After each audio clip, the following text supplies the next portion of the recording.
Prayers. Almighty God, by whom alone kings reign and princes decree justice, and from whom alone cometh all counsel, wisdom, and understanding, we thine unworthy servants here gathered together in thy name, do most humbly beseech thee to send down thy heavenly wisdom from above, to direct and guide us in all our consultations.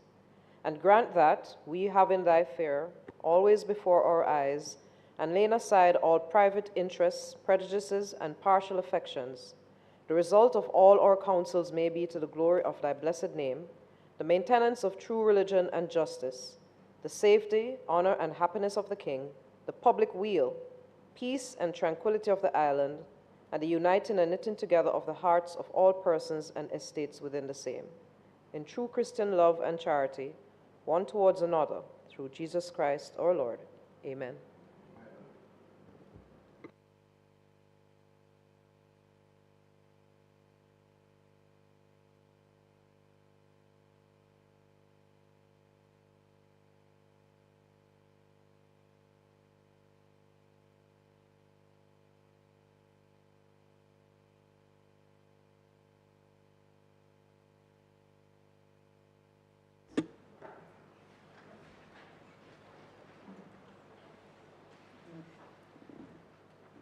This meeting of the Honorable Senate for Friday, November the 1st, 2024 is called to order. Before we begin the business of the day, we have a lovely group of 35 young students from the Head Start Prep School. I believe it's in St. Mary, is that correct? So, no, St. Mary. Portmore, St. Catherine. Portmore, well, hello. Nice to see you all.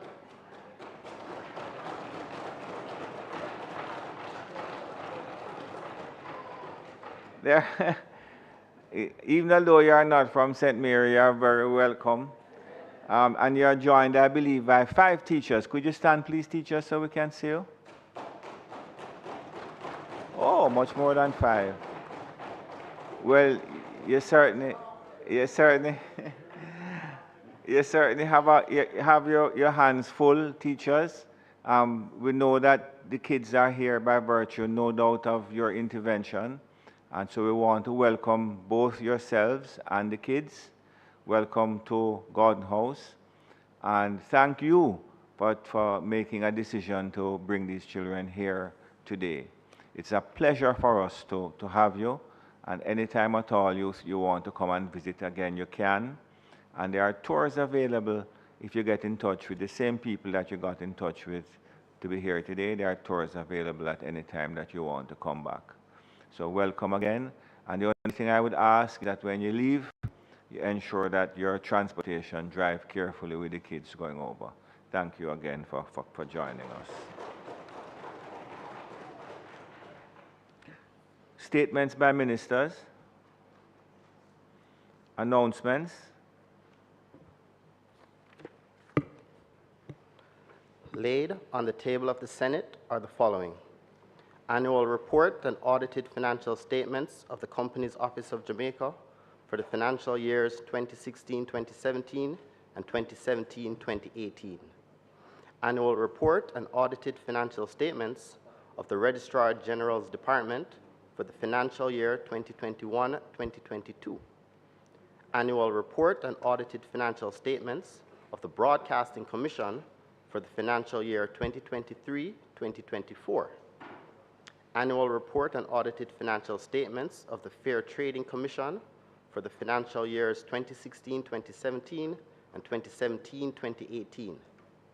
Annual report of the Office of Utilities Regulation for the financial year 2023-2024 and its related ministry paper numbered 77 of 2024. Annual report of the Management Institute for National Development for the financial year 2023-2024 and its related ministry paper numbered 78 of 2024. Auditor General's Department examination of the components of the fiscal policy paper for the financial year 2024-2025 interim report.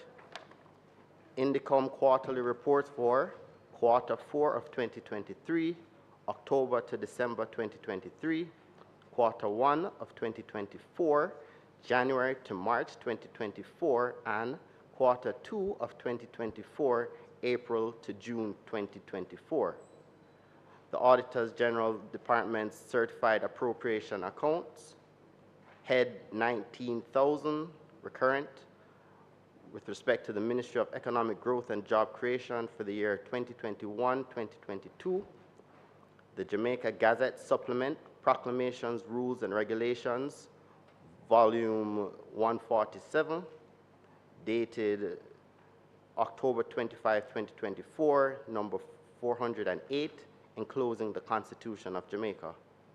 The Jamaica Gazette Supplement, Proclamations, Rules and Regulations, 2575, Volume 147, dated Friday, October 25, 2024, number 409, enclosing the emergency powers, specified areas in the parishes of Kingston and St. Andrew, Regulations 2024, under the Emergency Powers Act. Thank you, Deputy Clerk. Just before we move on to the next item, Senator Scott Motley has the permission of the chair to sit in a seat other than her own. And Senator Dr. Morris Dixon has our congratulations on your, I don't know, I have to be very careful, the additional responsibilities that you have been given. And I think I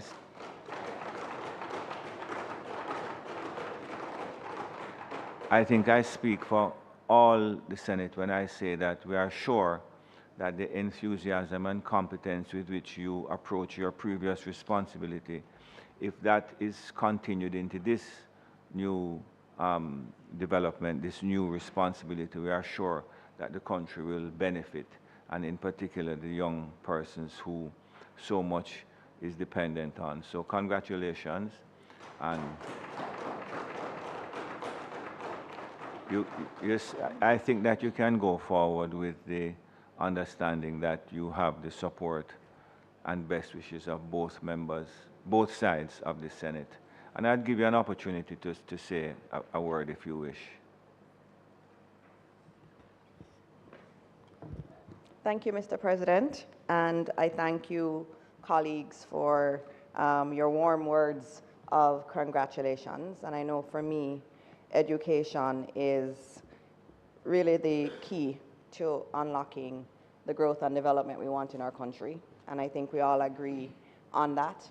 And every single one of us in this room has been the beneficiary of our education system in Jamaica. We've gotten the best of it, and that's why we are here.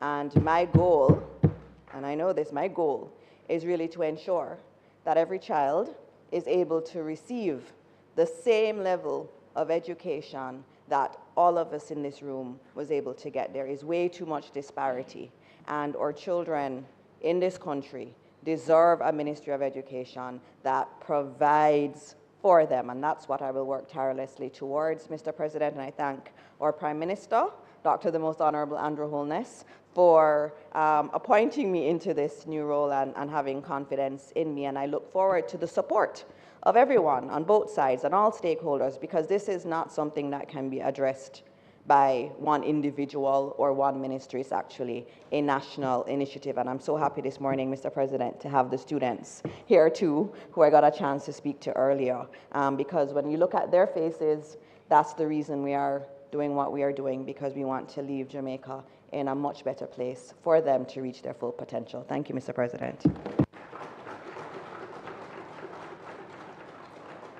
Thank you very much, Minister. Petitions? Papers?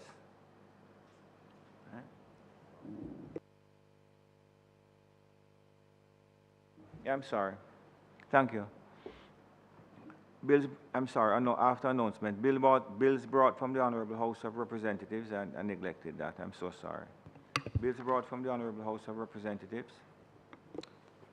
The following is a message from the Speaker of the House of Representatives. I have the honor to advise the Honorable Senate that on the 29th day of October 2024, a bill entitled An Act to Amend the Trade Act was passed in the House of Representatives without amendment. Minister?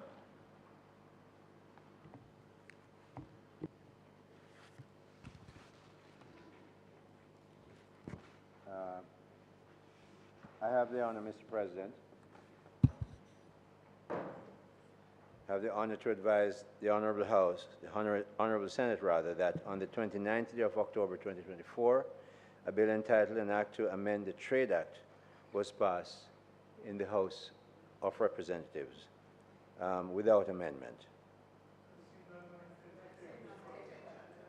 Wait a minute. Yeah, don't be distracted by Senator Fraser Benn. She is feeling a bit frisky today. Mr. President, I beg to give notice of, I'm sorry, I signify my willingness to take charge of the bill, Mr. President.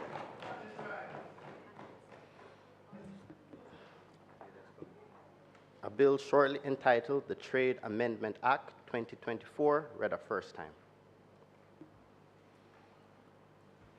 Mr. President, I beg to give notice of the second reading of the bill.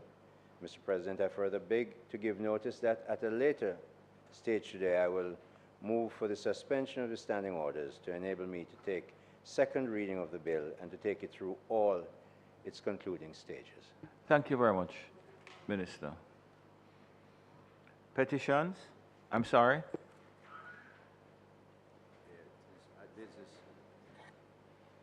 Mr. President,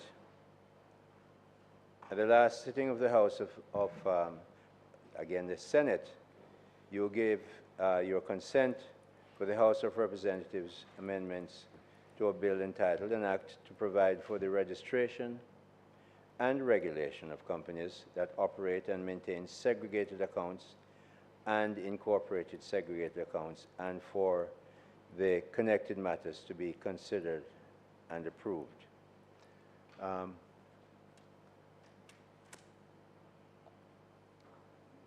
think the debate had started, and we are determined that we will continue. So we'll continue. Yes. Well, we don't have to have a debate, Mr. The amendments were circulated, and so we ask that they now be approved. Straightforward.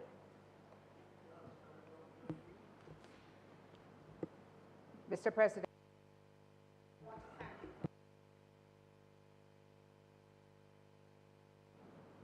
I want to thank you for having given us the opportunity to examine and understand what amendments had come from the House. We have done so, and we certainly having the legislation having started in the Senate and a debate having ensued when that bill was tabled, we do not think that there is anything in the amendments which would require us to detain the Senate any further, and therefore we support the minister.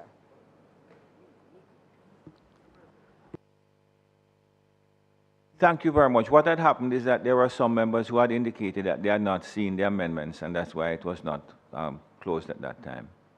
So you're asking for... I'm asking that the amendments be approved. Accepted, actually, yes. The question put by the minister is that the relevant amendments be accepted and approved. Those in favor? Against?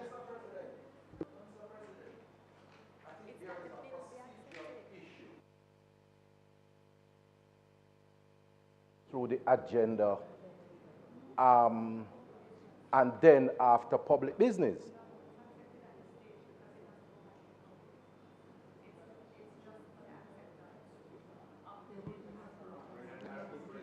It's just, Senator Morris, it's just... Yes, Mr. President. Yeah, I'm of the view, and I'm informed accordingly that this is the right place to do it, because you're not going into another debate, you're just accepting it. But it's a substantive legislation. It's a bill with changes, so it has to go through the necessary procedures. And I urge you, Mr. President. Yeah, it was already passed in the Senate, you know, Senator Morris. So it's just the amendment that you're looking at. Yes, all matters that come here, Minister, are subject to debate. You know. Okay, I've heard you, Senator Morris. So I'm going to put the question that whether or not the proposed amendments be accepted. Those in favor? Against? Thank you very much. Petitions? Papers? Reports from committees? Notices of motions given orally? Senator Gabriel Morris. Mr. President, I beg to give notice that at the next meeting of the Senate, I will move. Whereas the well-being of Jamaica's youth is of paramount importance and non-communicable diseases, NCDs, pose a significant public health challenge, with 1 in 3 Jamaicans having hypertension and 1 in 8 suffering from diabetes. And whereas in 2017, over 30,000 children aged 10 to 19 were found to be hypertensive, and the rising levels of obesity affecting 20% of boys and 26.4% of girls aged 13 to 17 highlights the need for urgent action. And whereas the World Health Organization recognizes school food policies as a proven intervention to reduce NCD risk by fostering healthy eating habits in children, and whereas since 2021, the Jamaica Youth Advocacy Network and other youth organizations have advocated for the finalization and implementation of the school nutrition policy to create a healthier food environment for students, with a green paper presented in May 2022, followed by stakeholder consultations in September 2022. And whereas more than 3/4 of students in Jamaica rely on school canteens or vendors for their meals, exposing them to unhealthy food options due to the absence of formal regulations. And whereas there have been no significant updates or progress on the SNP since the last consultations in September 2022, leaving our youth vulnerable to unhealthy food environments that contribute to rising levels of obesity and other diet-related conditions. And whereas the failure to implement these critical health interventions stands to cost the Jamaican economy an estimated $77 billion between 2017 and 2032 due to the impact of NCDs. And whereas there is a pressing need for comprehensive regulations, including the ban on unhealthy foods and beverages, the development of school food gardens, and the incorporation of physical activity and nutrition education into the curriculum, as proposed in the SNP. Be it resolved that this Honorable House calls upon the Ministry of Education and Youth and the Ministry of Health and Wellness to expedite the finalization and implementation of the school nutrition policy by the end of the current academic year, with execution beginning before the start of the 2025 to 2026 school year. Be further resolved that the government establishes clear timelines for the regulation of unhealthy food and beverage sales and marketing within school environments, as well as the provision of healthy, locally sourced food options to support both students' health and local agriculture. And be further resolved that this Honorable Senate mandates the inclusion of youth in the monitoring and evaluation process of the school nutrition policy to ensure transparency and accountability in its implementation, safeguarding the health and future of Jamaica's children. Thank you, Senator Morris. Questions and answers. Questions and answers to questions. Motions that may be made at the commencement of public business requiring notice. Motions relating to the sitting of the Senate. Motions, can't hear me? Motions for leave to introduce bills. The presentation of bills without the leave of the Senate first obtained. Public business. Minister.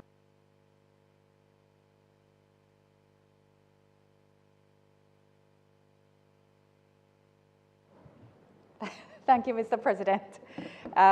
Just to indicate that the matters which are before us today, of course, the first matter on the agenda is the Fiscal Services Amendment Act, which was tabled 2 weeks ago. Sorry, the Financial Services Commission Act, which was tabled 2 weeks ago.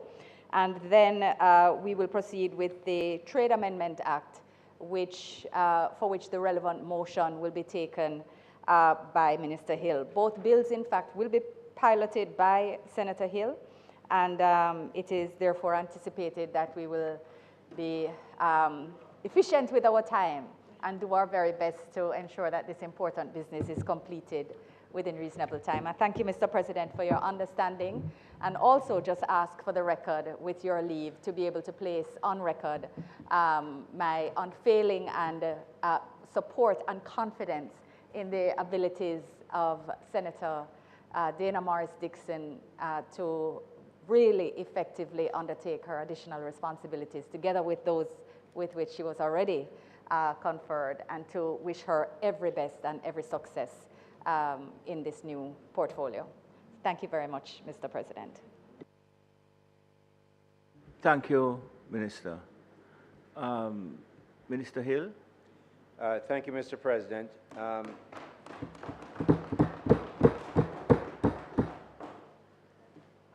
The Financial Services Commission Amendment Act of 2024, the businesses that operate in this sector are particularly dependent on a robust and efficient and effective education ministry. So I too add my serious and hearty thank you and committed congratulations to Senator, now Minister of Education and Youth, and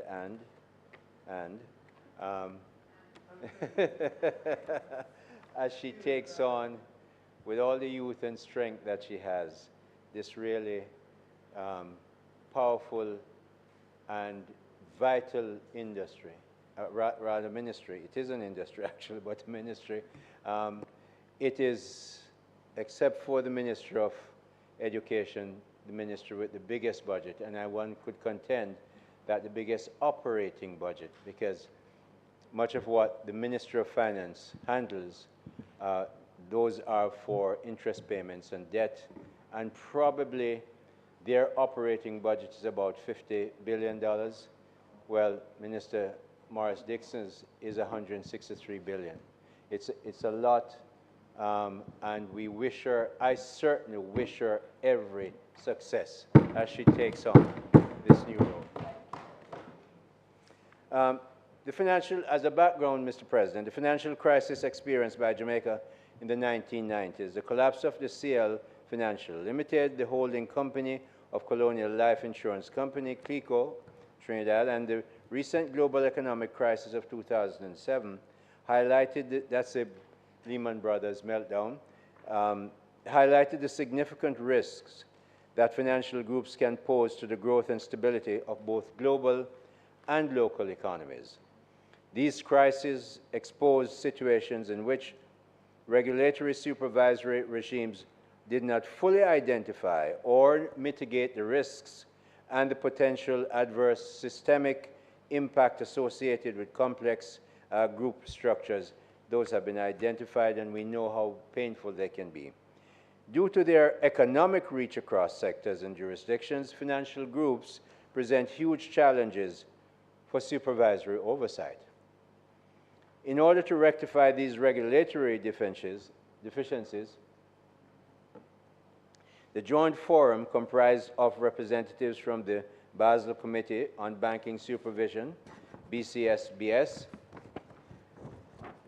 that's BCBS rather, the International Organization of Securities Commission, IOSCO, and the International Association of Insurance Supervisors, AIS, jointly published the principles for the supervision of financial conglomerates in 2012. Additionally, international regulatory bodies such as the IAIS recommend that regulators establish group-wide supervision framework. Group-wide is important. Group-wide supervision is reputed to provide greater insight into the affairs and financial conditions of financial groups and therefore international standard-setting bodies.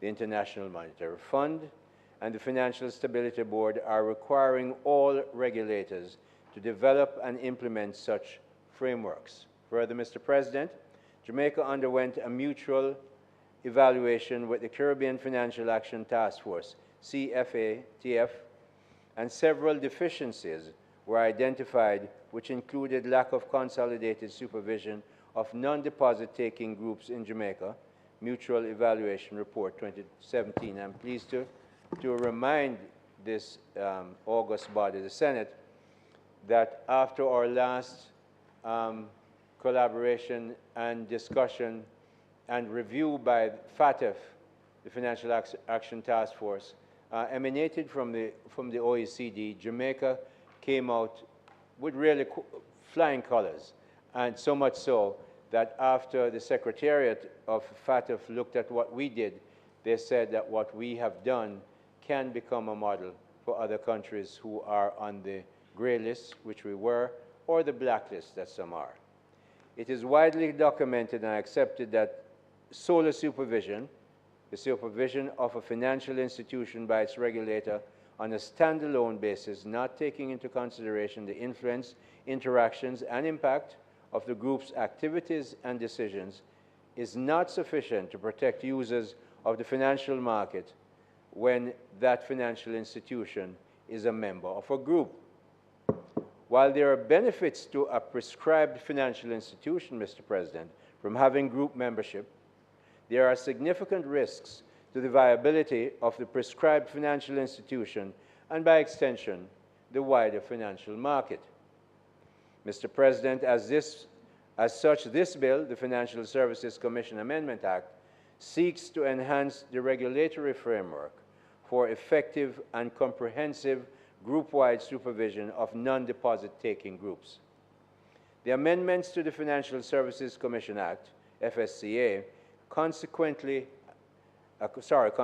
amendments to the Pensions, Superannuation Funds and Retirement Schemes, Insurance and Securities Acts will further empower the Financial Services Commission to conduct group-wide supervision and the promulgation of a new set of regulations to govern the FSC's group-wide supervisory framework.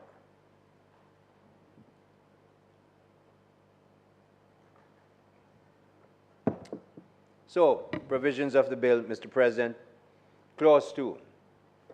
The clause contains the amendment to Section 2 of the Principal Act to include a definition of important terms such as global group, group-wide supervision, and prescribed financial group.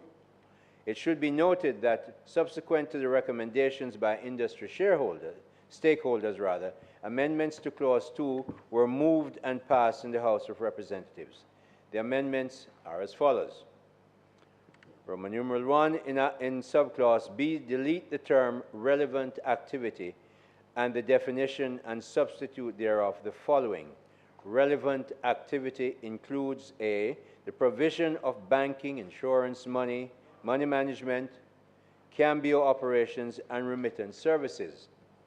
B, dealing in securities. C, provision of investment or investment advice. And D, the provision of trust and corporate services. Subsection 2, in subclause E, insert next after the definition of significant owner the following definition. Substantial shareholding means the ownership of 20% or more of the shares in A. Clause 3, Mr. President, amends, sorry again? 20%. or 1. 20% is right there. So clause 3, Mr. President, amends section 6 of the Principal Act, which sets out the general functions of the Commission to empower the FSC to carry out effective group-wide supervision, including regulating and supervising prescribed holding companies for non-deposit taking institutions. This is important. We're not talking about DTIs here. DTIs usually include banking institutions, but non-DTIs, non-deposit taking institutions. For example, Mr. President, the Commission may require a prescribed holding company or a company within a prescribed financial group to provide information to A, whether any company within prescribed financial group is obtaining financing or any other direct or indirect benefit from the prescribed holding company or from any other company within the group, or B, any risk of exposure to any company within a prescribed financial group which arises from the operations of any other company within the group or from the operations of the prescribed holding company. The amendment also seeks to empower, broadly, Mr. President, very quickly, and from my own experience, you want to make sure that a bank holding company is not downloading lots of loans to a much weaker subsidiary that they own, or a company which they have an interest, a shareholding interest, because that company, weakness in that company could affect the stability of the bank, which has depositors' money. The amendment also seeks to empower Commission to issue directions or guidelines to a prescribed holding company or any company within a prescribed financial group. It should be noted that amendments were moved and passed in the House of Representatives to Clause 3. These amendments, Mr. President, were necessary as they were inadvertently omitted from the bill and that was originally tabled. The amendments are as follows. Roman numeral 1, the subsection 2C, insert immediately after the word group the words or a prescribed financial institution. Roman numeral 2, insert next after subsection 2D the following. 2E, a company within a prescribed financial group or a prescribed financial institution, Mr. President, that fails to comply with any direction or guideline issued by the Commission pursuant to subsection 2C commits an offense and is liable, Mr. President, on summary conviction in a parish court to a fine not exceeding $3 million. Clause 5, Mr. President, inserts new sections 8A and 8B to include provisions in relation to the insolvency, winding up, and reconstruction of prescribed holding companies. A prescribed holding company that conditions subject to remedial action may be required by the Commission to give an undertaking to take such corrective action as may be agreed between the prescribed holding company and the Commission, and Mr. President, or may be issued a cease and desist order by the Commission. Clause 6, Mr. President, inserts new sections 14A to 14M pertaining to the licensing and supervision of prescribed holding companies. The section includes fit and proper criteria for the prescribed holding companies to satisfy. This we're used to, Mr. President. It is imperative that the directors, managers of such institutions satisfy the requirements, as the financial soundness of any prescribed holding company can be eroded if the persons controlling or managing the prescribed holding companies do not have the requisite experience, skill, and integrity. You don't want, Mr. President, directors of a DTI or a non-DTI company with substantial financial resources and managing other people's money to be able to download loans to companies in which they have an interest, and therefore this fit and proper requirement is well known and is necessary in this new amendment. The first provision under Section 14A requires that a prescribed financial institution and any company associated with it, Mr. President, shall be controlled by a prescribed holding company. In order to operate as a prescribed holding company, a company shall apply to the Commission for a license. It also stipulates the requirement for applications, including the form set out in the 5th schedule and the application fee prescribed by the Commission. Section 14C, Mr. President, includes provisions which set out the requirements for consideration by the FSC to grant or refuse an application for a license. Section 14H details the circumstances under which the Commission may suspend the license of a prescribed holding company. Mr. President, some of the circumstances under which the Commission may do so include where a prescribed holding company, A, no longer satisfies the conditions governing the grant of the license, or B, Mr. President, has breached any of the terms or conditions of the license, or C, has failed to pay the annual licensing fee.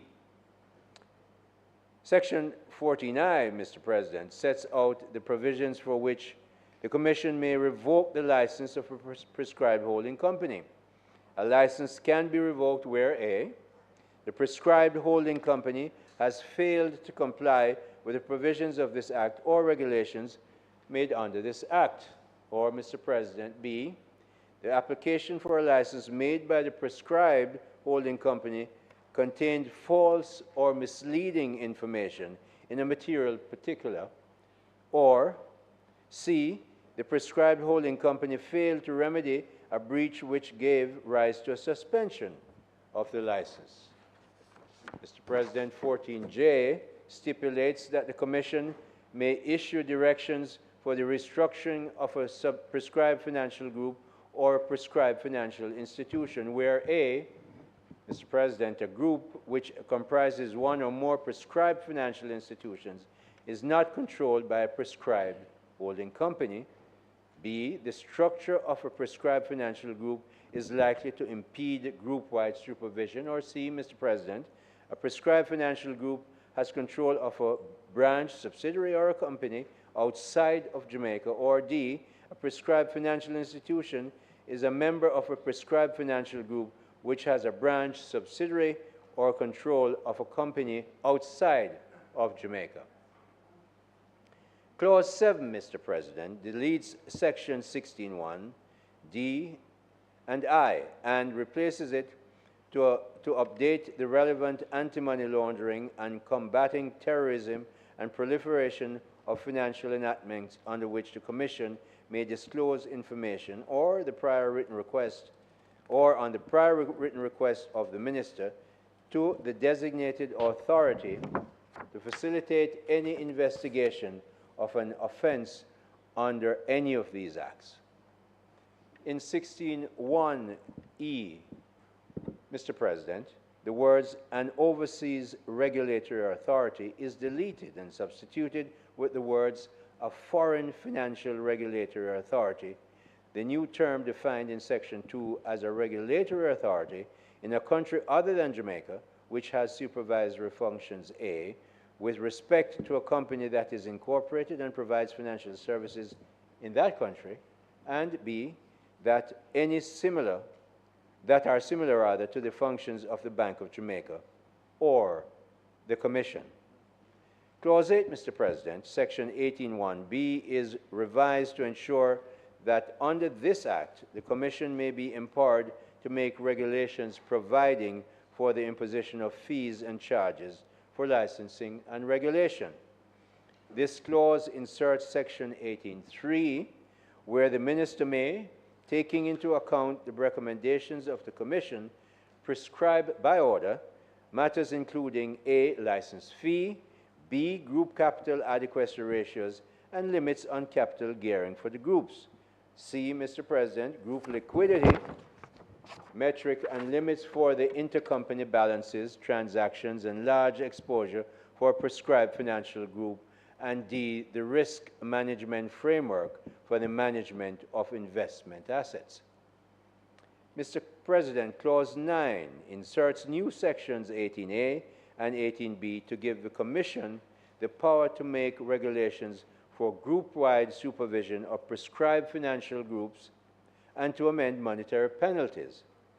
In order to ensure effective group-wide supervision, Mr. President, of prescribed holding companies and constituent members of a prescribed financial group, the Commission, with the approval of the Minister, may make regulations, A, for the prescription of solvency and other requirements for prescribed financial groups, B, establishing minimum standards, Mr. President, and best practices for 1, corporate governance, 2, risk management, 3, large exposure and concentration limits, 4, intra-group transactions, 5, any standards that the Commission may deem fit, broad and clear, as we seek to make sure that our regulatory authorities have the power that they need.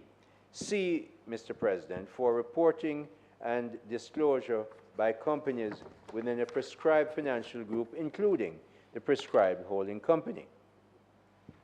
Turning to the schedules, Mr. President, the schedules contained in the bill are as follows. Clause 13 contains provisions for the amendment to Part A of the third schedule. The provisions set out the circumstances under which the FSC can take remedial action for not only prescribed financial institutions, but also prescribed holding companies.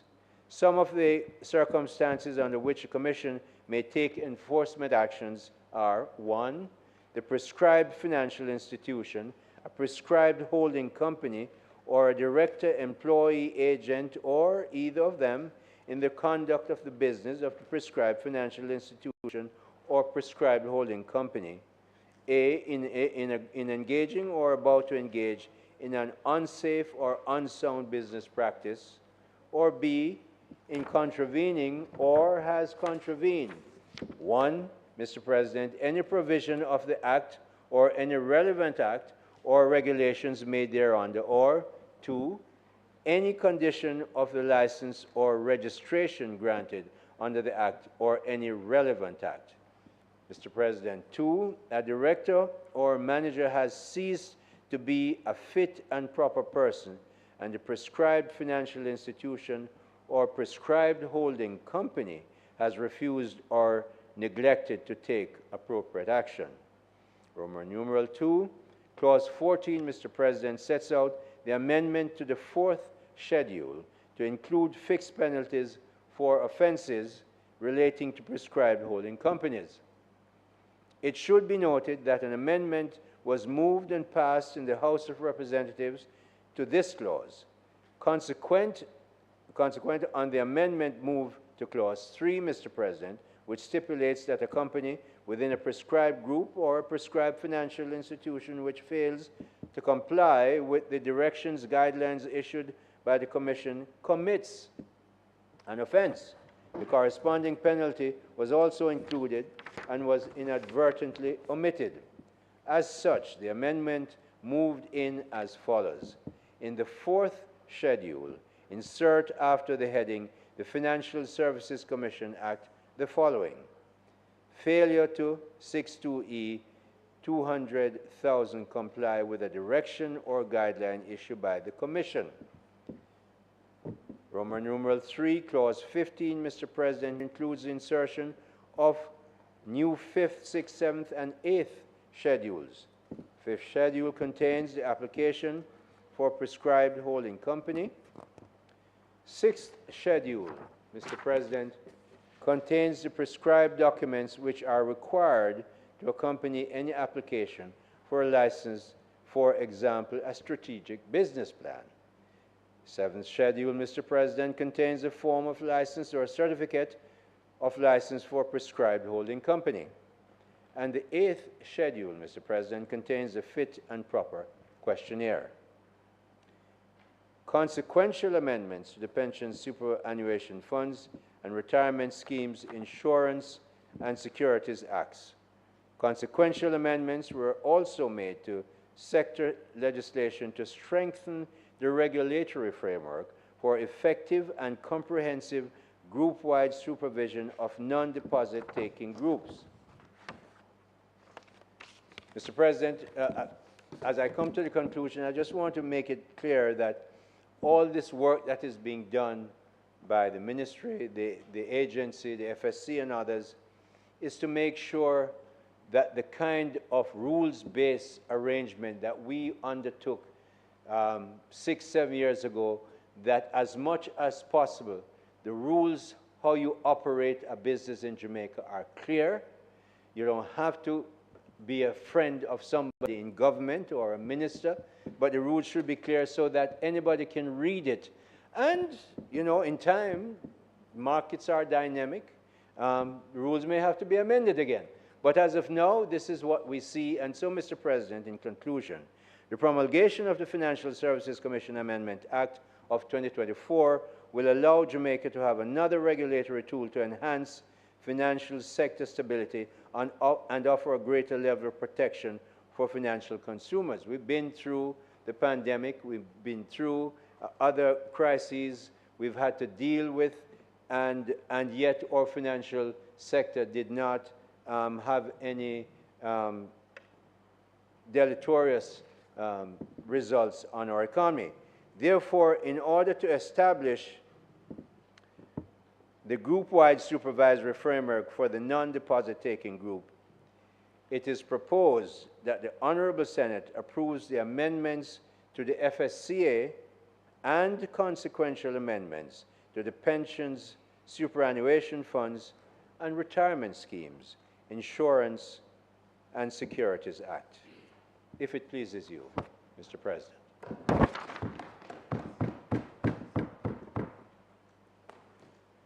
Thank you, Senator Minister Hill. Senator Dr. Floyd Morris. No, I don't. Thank you. Recognizing you from a seat other than your own. Thank you very much, Mr. President. And I rise to give my support to the legislation because, Mr. President, we have a duty to make sure that we give the various institutions of government the requisite tools to be able to deal with their job effectively. And this is a part of the capacitation of our institutions, and we undoubtedly support it from this side. Mr. President, as I make my brief contribution, I want to make 3 observations. And the first one, I will start with a discussion that I heard on one of the radio programs yesterday with the Minister of Finance, outgoing Minister of Finance. And he was speaking to some of the challenges bedeviling the financial sector. And one of the things that he said was that some of the laws are archaic.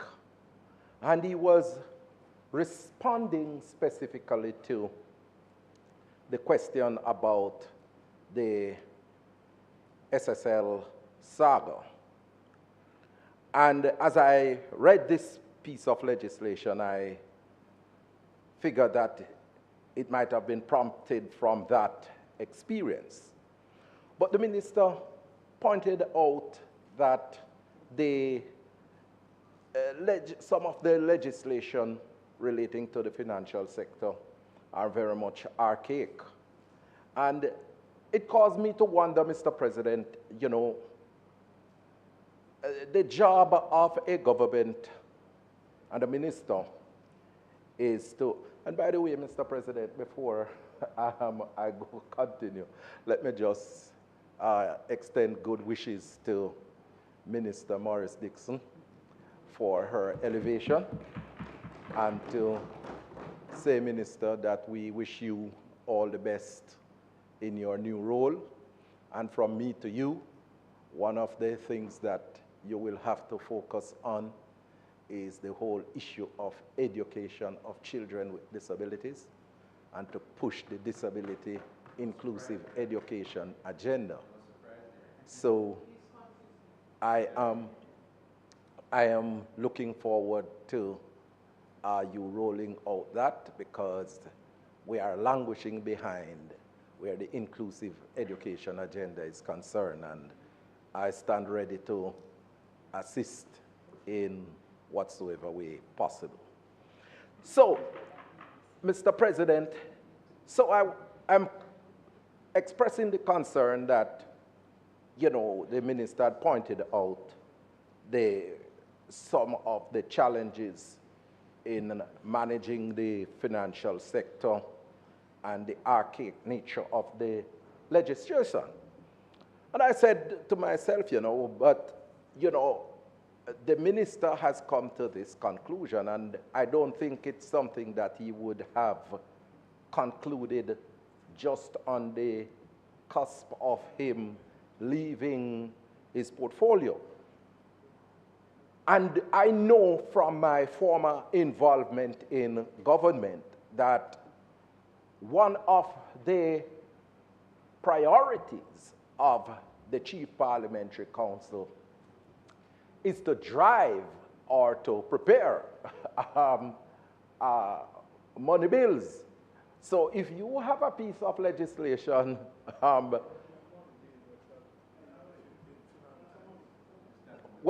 well, I mean, bills affecting taxation or the financial sector, right?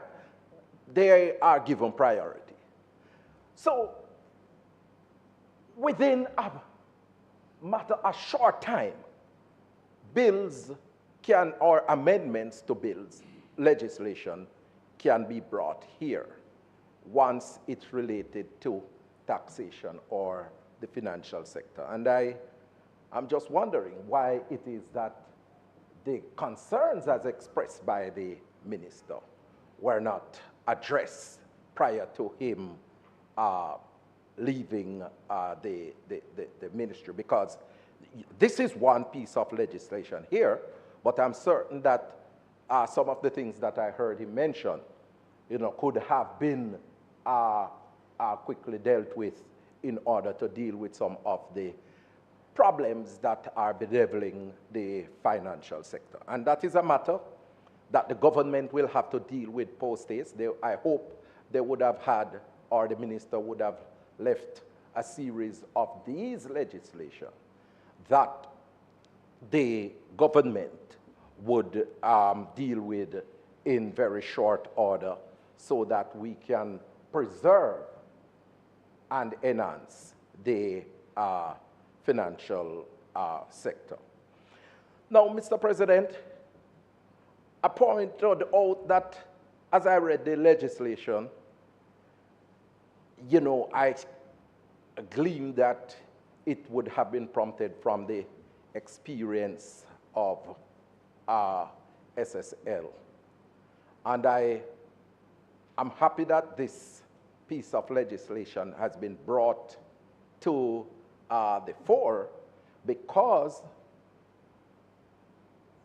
it is very debilitating when you have individuals investing in an institution with the hope that they will get good returns in the future.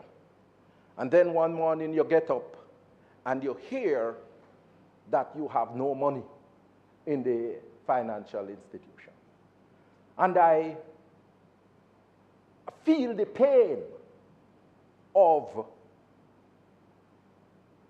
our legend, our icon, Usain Bolt, in terms of what has happened to him in his experience with a particular company.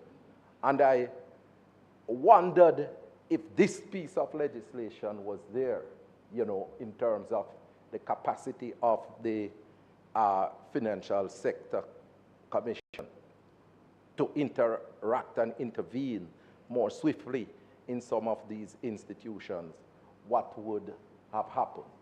And it might be a little late, Senator Brown, but, you know, I hope that all the experiences that we have gathered from SSL will trigger further strengthening of the legislative framework to make sure that the monies of our citizens are protected. Mr. President, and as I went through the legislation, I am particularly heartened by where we are going, because some time ago, I read of a financial institution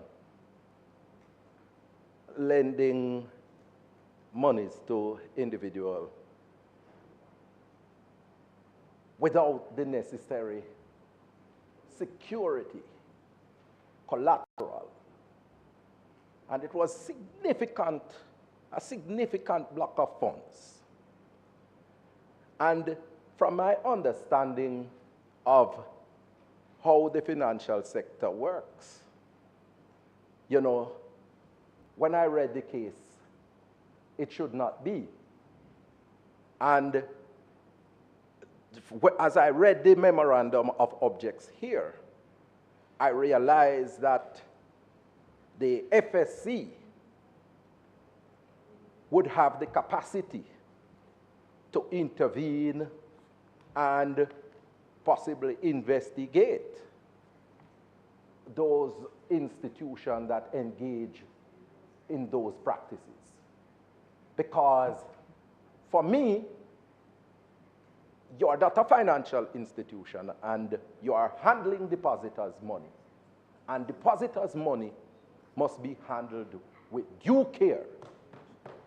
Due care. So to lend a large block of funds without having the necessary collateral in place is indeed a very risky and dangerous thing to do with depositors' money. And this is what I see this piece of legislation giving the capacity of the FSC to do. And the next observation that I want to make, Mr. President, is that we are capacitating the FSC, and I welcome it and I support it. We must do everything in our powers as lawmakers to give the tools to the requisite institutions to deal with illicit enrichment, to deal with the circulation of illegal funds in the economy, terrorism-related finances.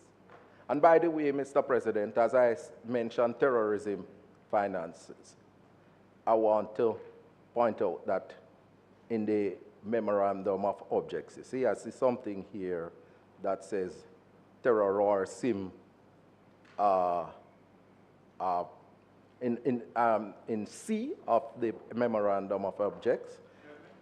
In C of the memorandum of objects, there's a word there that I am not accustomed to.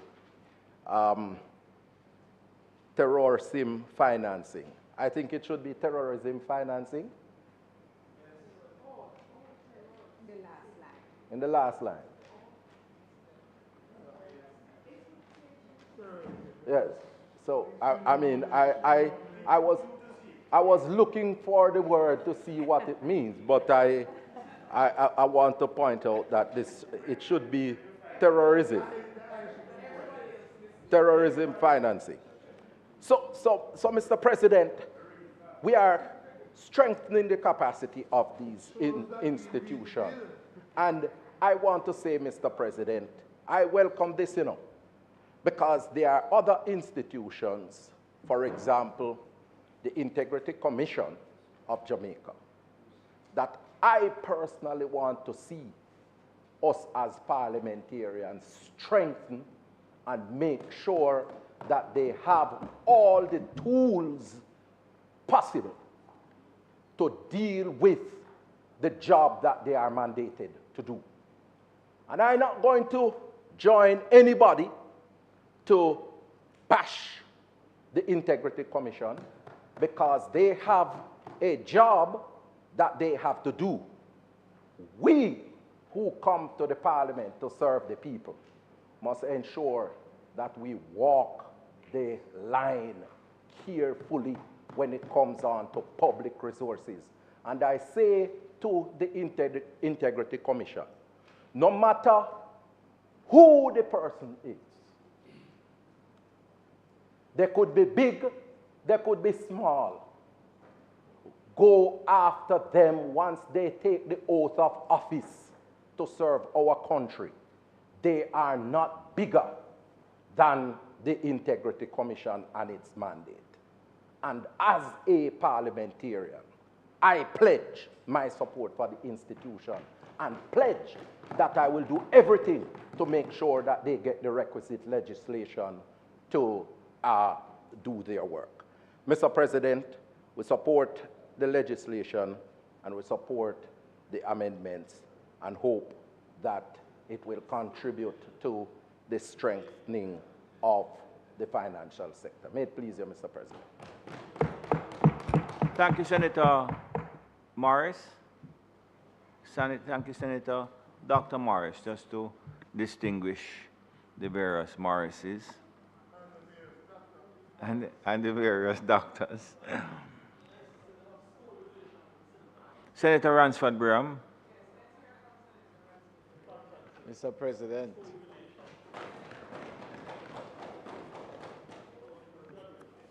I would like to preface my comments by indicating that I do have some passing acquaintance with the principal legislation from, and even somewhat less passing, but an acquaintance with the regulator, in particular regulator in this context from a professional point of view. And I mention it, Mr. President, so that those who are listening, if required, may take it into account with respect to what I may say.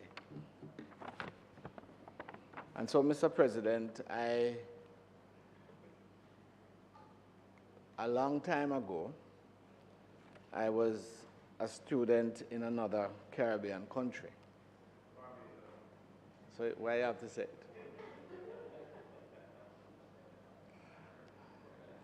And I'm quite attached to Barbados, but yes. But in those days, we were struggling greatly financially as a country, and I remember the needs that for the small amount of foreign exchange required you to camp out at the Bank of Jamaica. You have to first raise the money to buy the foreign exchange. There was no certainty that you would get it, and you had to camp out down at Nethersole Place to ensure that you get the smalls. And then when I did arrive, I noticed that there were other persons who didn't seem to have any challenge in obtaining foreign exchange, Mr. President. And some of them, as the Jamaican people used to say, used to take it and tell we as to how much they were well endowed and who is not an ATM as against who is an ATM, and so on. I remember those days, Mr. President, and we have come to the stage because, and particularly I commend this government also for the the management of the Jamaican economy, which of course has enabled persons and students and others to find themselves in a position that they can use foreign exchange as is required. And indeed, some of those who use, their students used to tell me then that they are not the ATM of this particular country. She was in my class. Anyhow, see that they now come to this country in search of foreign exchange for their uses elsewhere. And so, Mr. President, I would like to see that develop. I'd like to see that Jamaica continues to grow its financial industry, its economy generally, for the benefit of the people of Jamaica. And in particular, I would like to see that Jamaica may well one day become the financial hub of at least the English-speaking Caribbean. It's too small, very well. Well, it may well be the hub already, where people do deals and resources and funds are raised, and that our institutions in Jamaica provide for the Caribbean as a whole, and in particular for the English-speaking Caribbean. That can only be of great benefit, Mr. President, to the people of Jamaica, to the young men and women who are studying, many of them financing and accounting and all of those matters, Mr. President, which would enhance the Jamaican economy and ensure that salaries of some significance are paid as a general rule, Mr. President, whether offshore or onshore. And so, Mr. President, the proper regulation of our financial industry, I call it, is of fundamental importance. And it ought to be facilitative of this process of expanding and developing that as what I call the financial industry. It is important, Mr. President, that it be transparent, Mr. President. It is important, Mr. President, that the regulator has ample powers. It's important that the regulator has the resources, financial, and the necessary human resources. But I suppose if you have the financial, you might then be able to buy, so to speak, the human resources.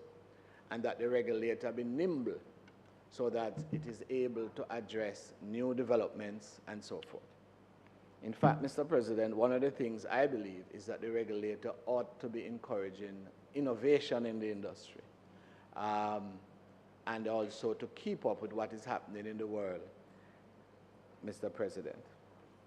I note in the memorandum of object, Mr. President, that the purpose to regulate the activities of prescribed financial institution for the purpose of protecting consumers of financial services. And that's very, very, very important and fundamental.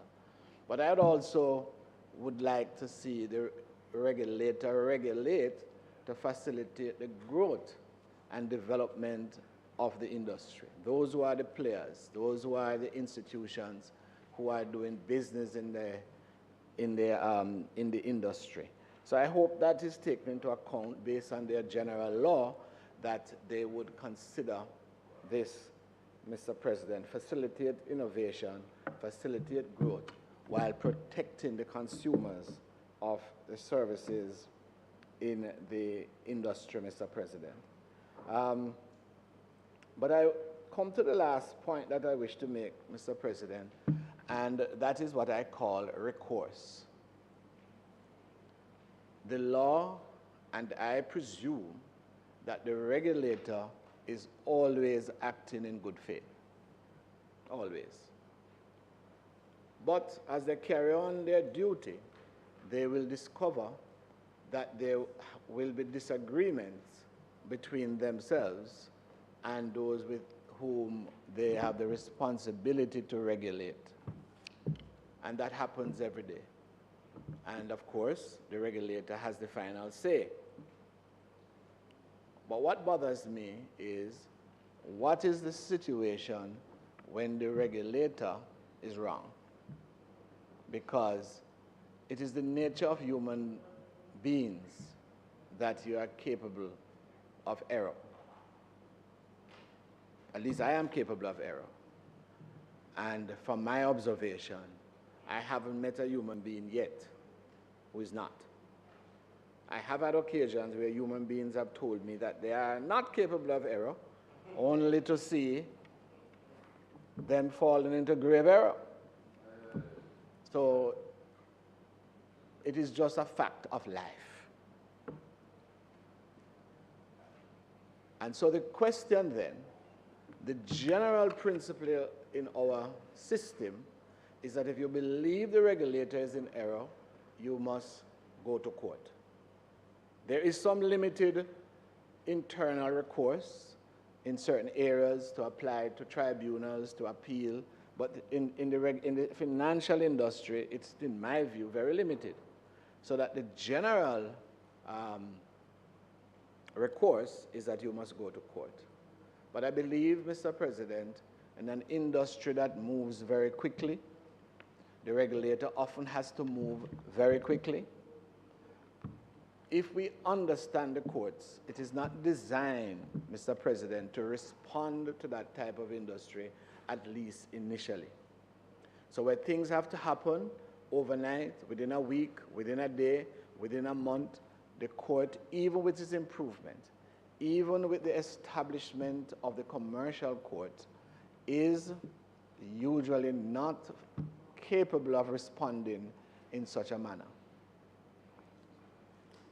That's the first point. And the second point is that the very popular phrase of judicial review, that is what is said is the basis of the court's review of regulators, administrative functions, and so on. But while judicial review sounds exciting and even sexy, we must bear in mind, Mr. President, that judicial review is a very limited process. It is mostly interested in procedural matters. And unless you can show a glaring disobedience of the legislation, it hardly deals with substantial issues. In addition to that, you must bear in mind, Mr. President, that the court is always deferential to an administrative body or regulator, particularly those bodies that appear to have specialized skills and knowledge. And so I am a judge, and you bring financial matters before me. I am not a judge, of course. I'm just using as an example. But you bring before me financial information, economics matters, accounting, all of which I am unfamiliar with. Then I will tend to default to those who I have good faith and faith in to rely upon them.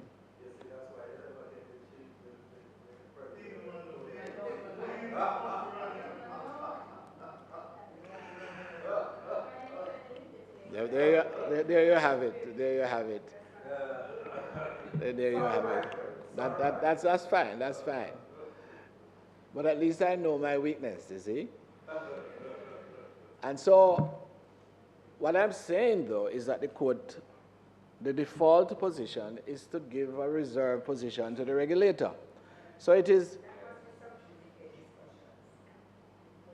No, well, I'm not actually... That's a different issue. But on another occasion, that matter that you are referring to, Senator Scott Matley, the matter that you are referring to but you are not referring to, I will have an occasion to speak about that. But I'm not talking about that matter that you are not referring to today. But I think, though, you must consider yourself, because many of us will never find ourselves in the position of being regulated or dealing with a regulator. The relationship is excellent, I'm sure, most times, but there are times when there are disagreements. If decisions are implemented with great speed and alacrity, by the time you get to court, it may be too late.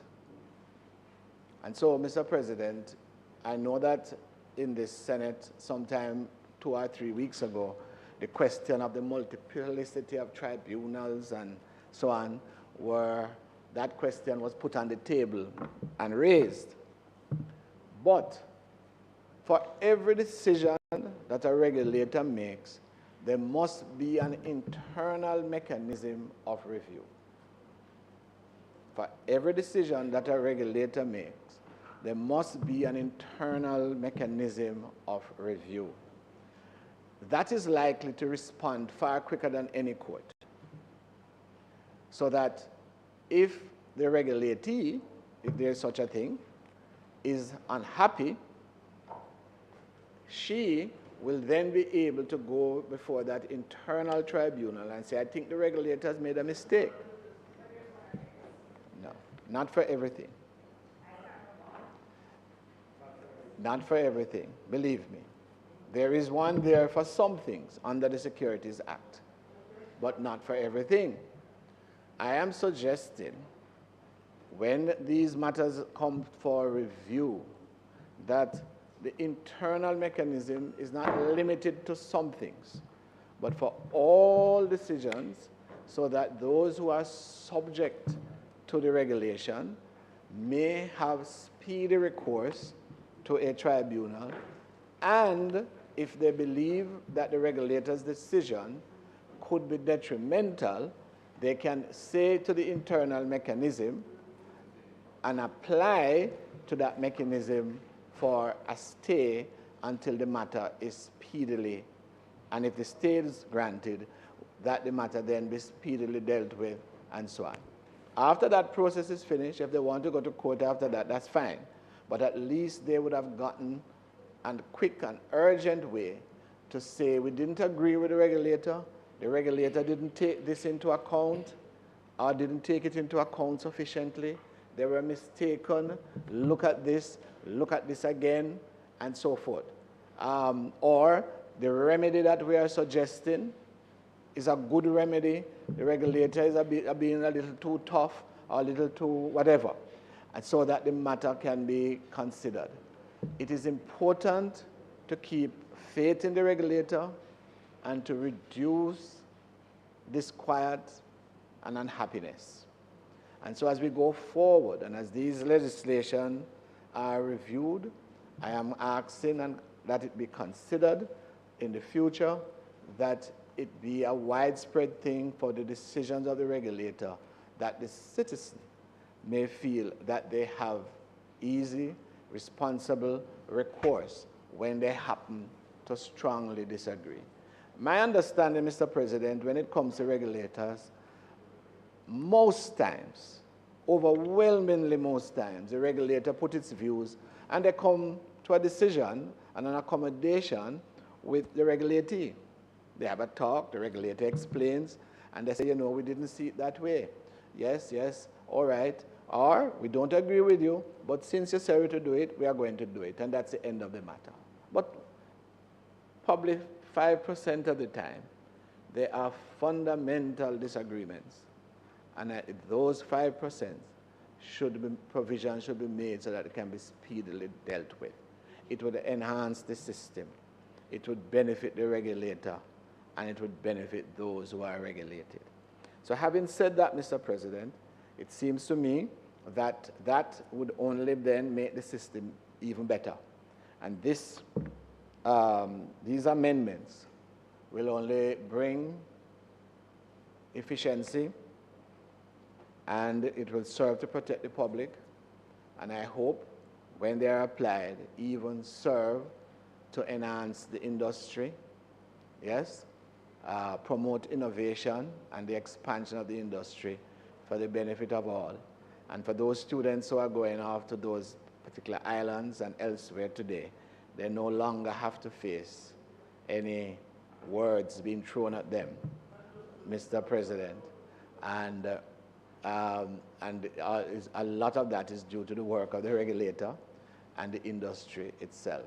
And so, Mr. President, I will support the amendments, and I thank you and my colleagues for listening.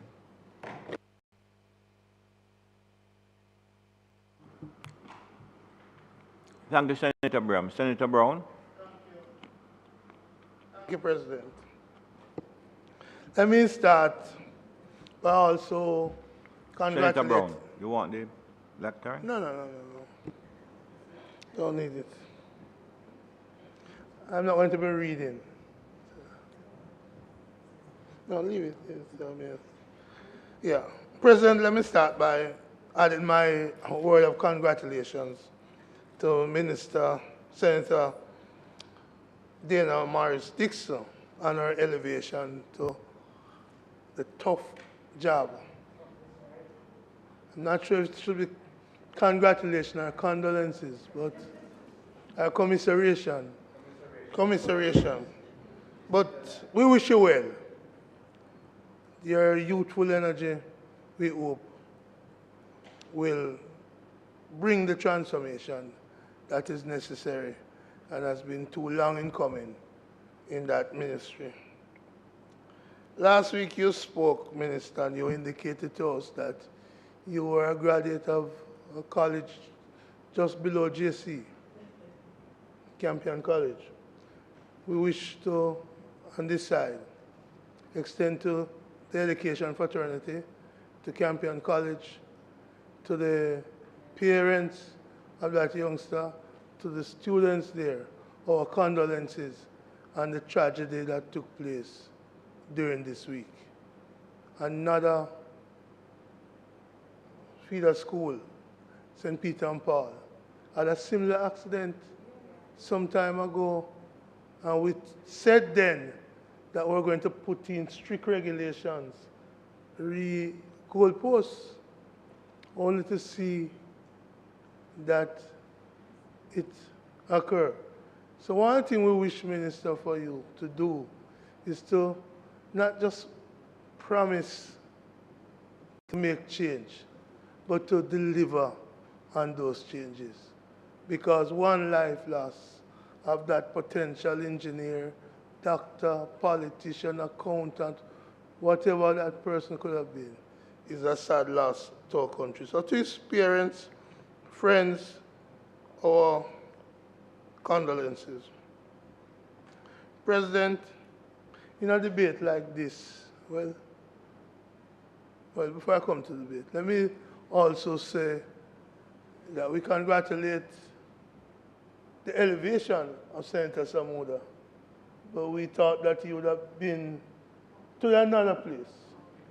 But we also thought that he would not have waited a whole month without being reassigned or assigned elsewhere.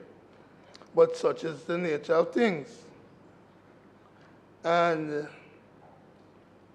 so, as we come to this debate on the Financial Services Act, I'm missing a colleague from among us who would participate in such a debate.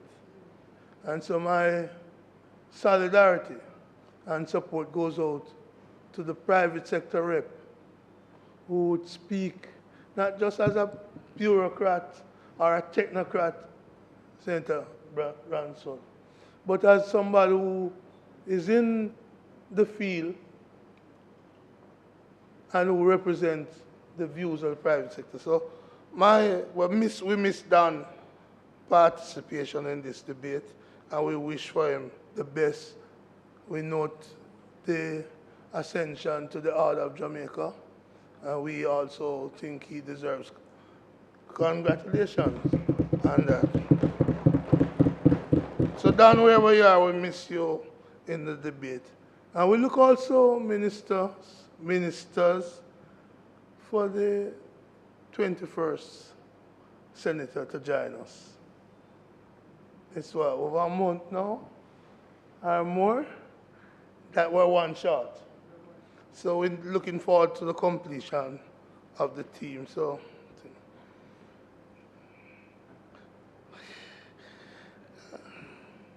Senator Abraham, they're the people of Jamaica's business. The Constitution said 21. Senator Ransom, this sector is a sector globally that has to be regulated. The name in the Caribbean, Stanford, doesn't argue well for the sector. Maybe some cricketers benefited.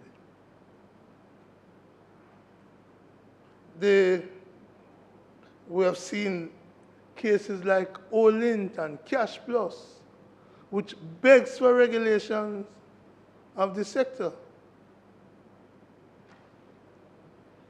In fact, it is the lack of regulations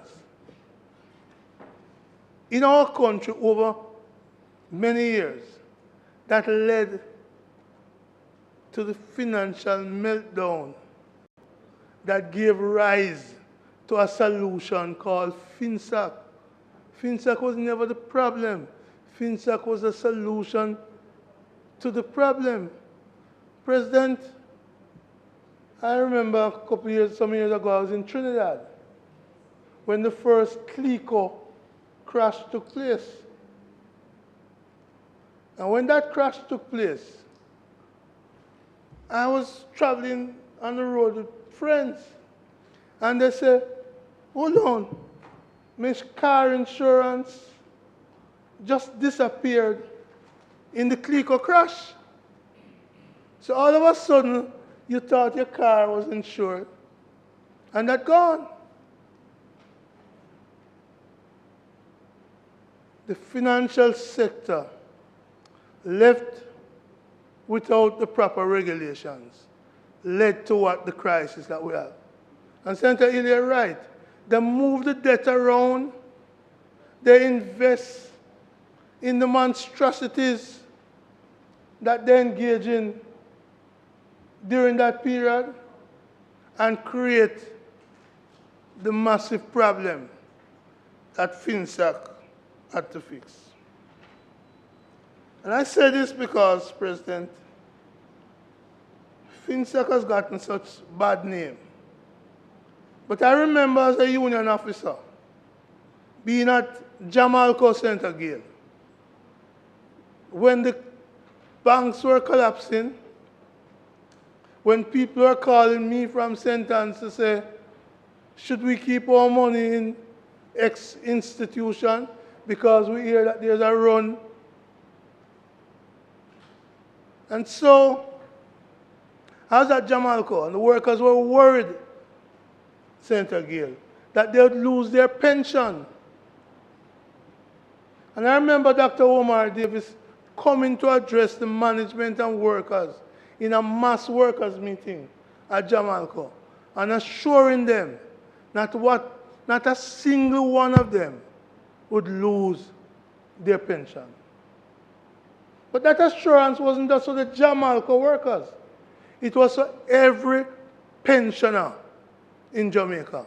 And I can say, Senator Fitzhenley, without fear of contradiction, not a single pensioner suffer any pension loss because of the meltdown, because of the rapacious capitalists who had caused it.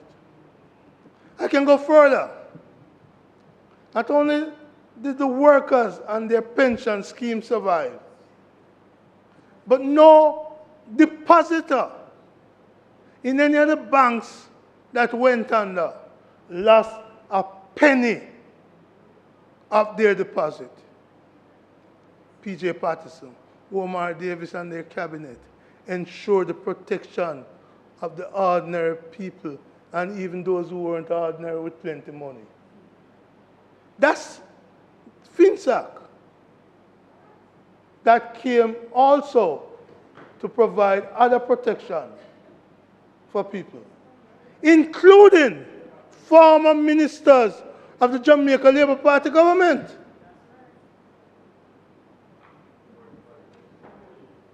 including former ministers of the Jamaica Labour Party government. So these financial regulations are important,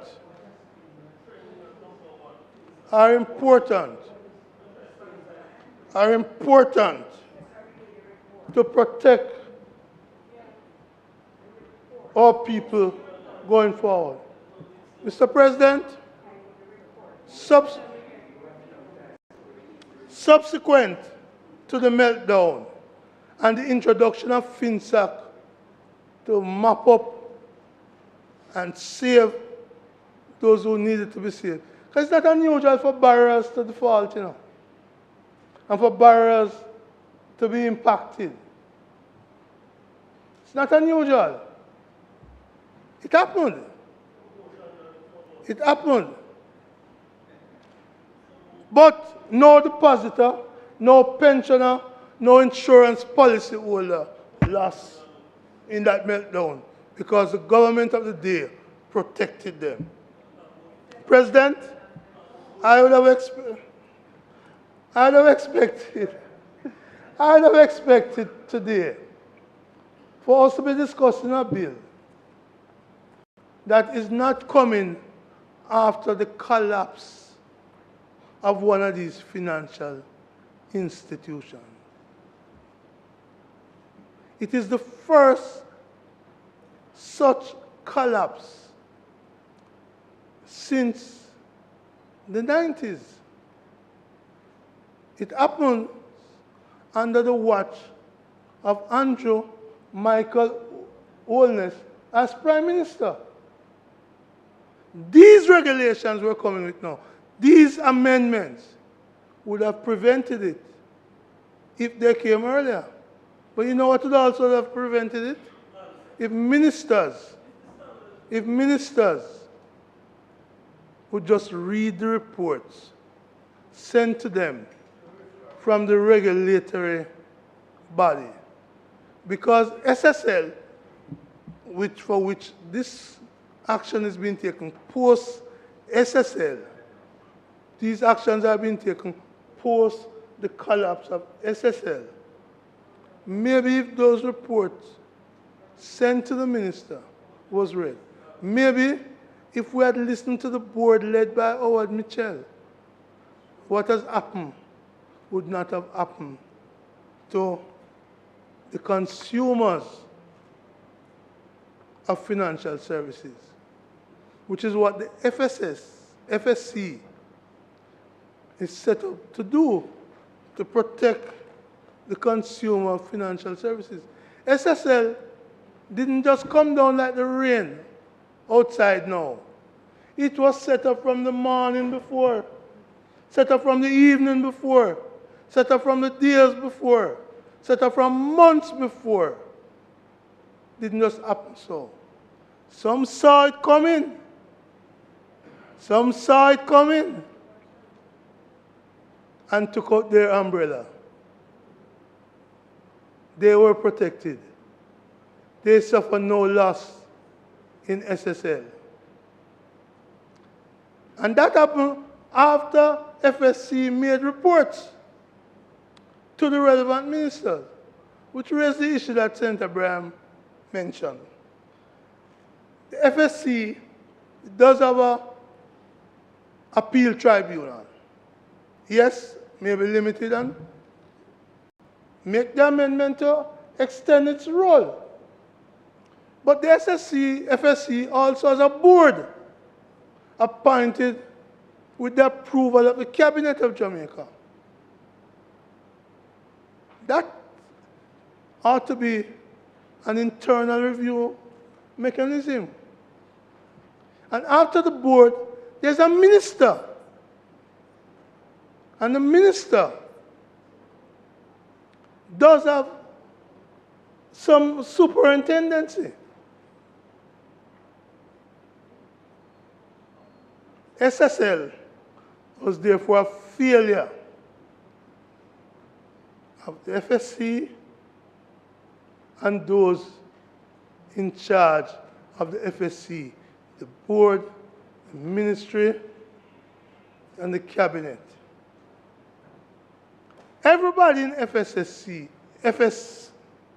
in SSL ought to have been given an umbrella. Ought to have been given an umbrella so they wouldn't get wet up. Their money could have been lodged in their account. Their money could have been lodged in their account. And so, President, this debate and the FSC Amendment Act requires some truth to be told, even though some people in here are squealing about the standard of debate. A debate without truth being told is a grand waste of parliamentary time. And so, those truths has to be told. See, Mr. President, I want to lift the standard according to them by citing former Prime Minister Bruce Golding, who said recently that it is the government who warrant to the citizens of the country that it is safe to put their monies in these institutions like SSL. I want you to be like the man from Olaba who cursed the former Prime Minister.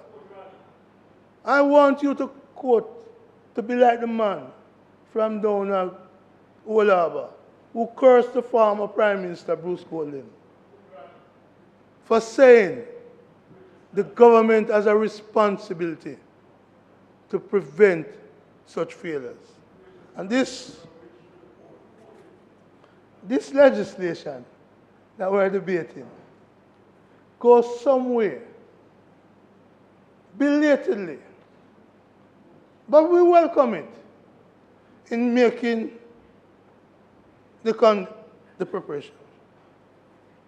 I know, and the country knows, that the FSC has had in recent time members of financial institutions being reported to them for giving out loans in a manner that omits collateral and proper security. Senator Morris hinted at it. It's not the first time that loans are given out without security and the necessary collateral. A former Prime Minister of the country, as a beneficial owner of a company, saw that company getting a massive loan. And Senator Hill, why these amendments are necessary? It is because, and as an ex-banker you would understand this, the bank who gave that loan forgot that they gave the loan. The bank that gave that loan forget that they gave the loan. And the borrower didn't remember that he had gotten the loan. And that was part of all that came out in the Commission of Inquiry, for which we can't see a full report after $160 million was paid for that report. So, I hope that these amendments will lead to nobody forgetting that they lend money or that the borrower forget that it was lent to him. That's just the reality. And so,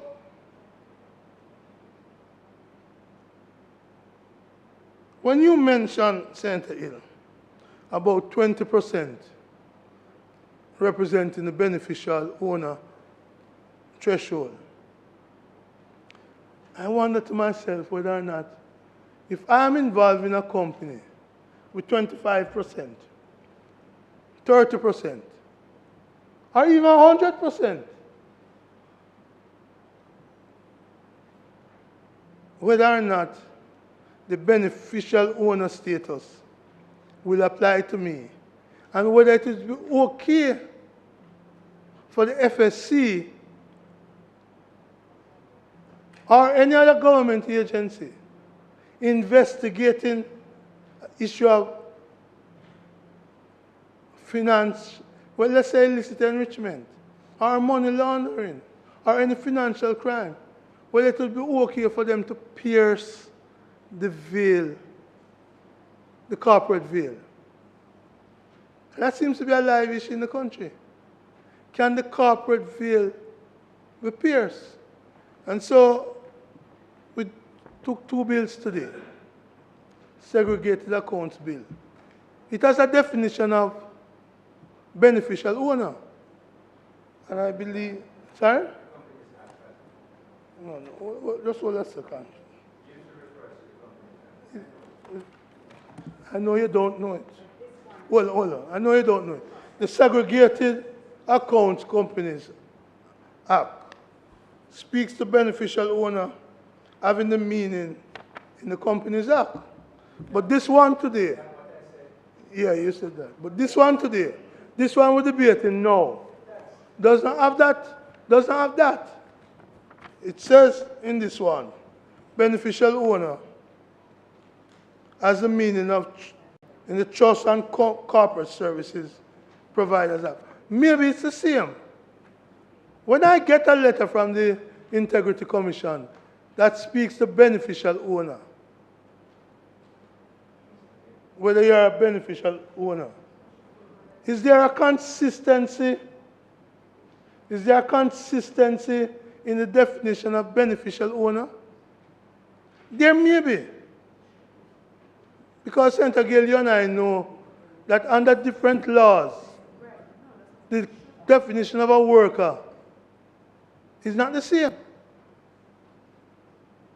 Holiday with Pay Act different from the Labor Relation Industrial Dispute Act or the Employment Termination Redundancy Payment Act. So, what I'm saying, just as I raised the issue about so many tribunals in my question, we need to make sure that the term beneficial owner is consistent. I'm not saying it is not.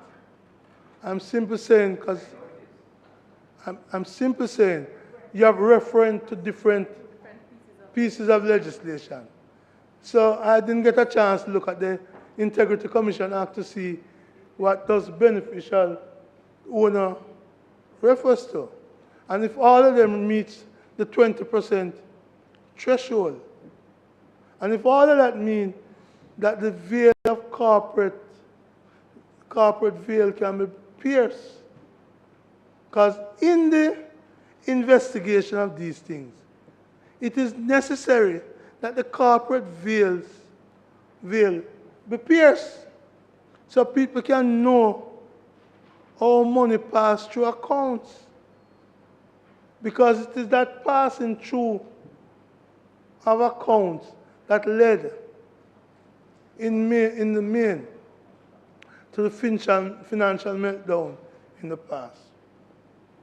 It is the greed and the corruption that added to that process. And this is why, like Senator Morris, I stand with the Integrity Commission. And so, Mr. President, given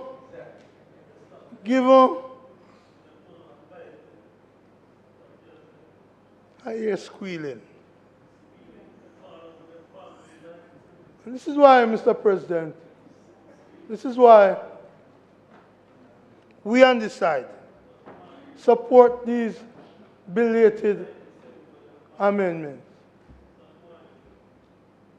Have you given somebody permission to be squealing that loud, President? So we support these, and we hope that we will never see consumers of financial services suffer in the way those at SSL under the leadership of this government, that is to say, the FSC under the leadership of this government, has allowed so many persons to suffer. Floyd St. Morris spoke to Usain Bolt. Usain is not the only one. This one, Minister Hill, is on your government. Claim the paternity, because the DNA says this is on the watch of Andrew Michael Holness. May it please you, Mr. President. Thank you, Senator Brown. Minister Morris Dixon. Thank you.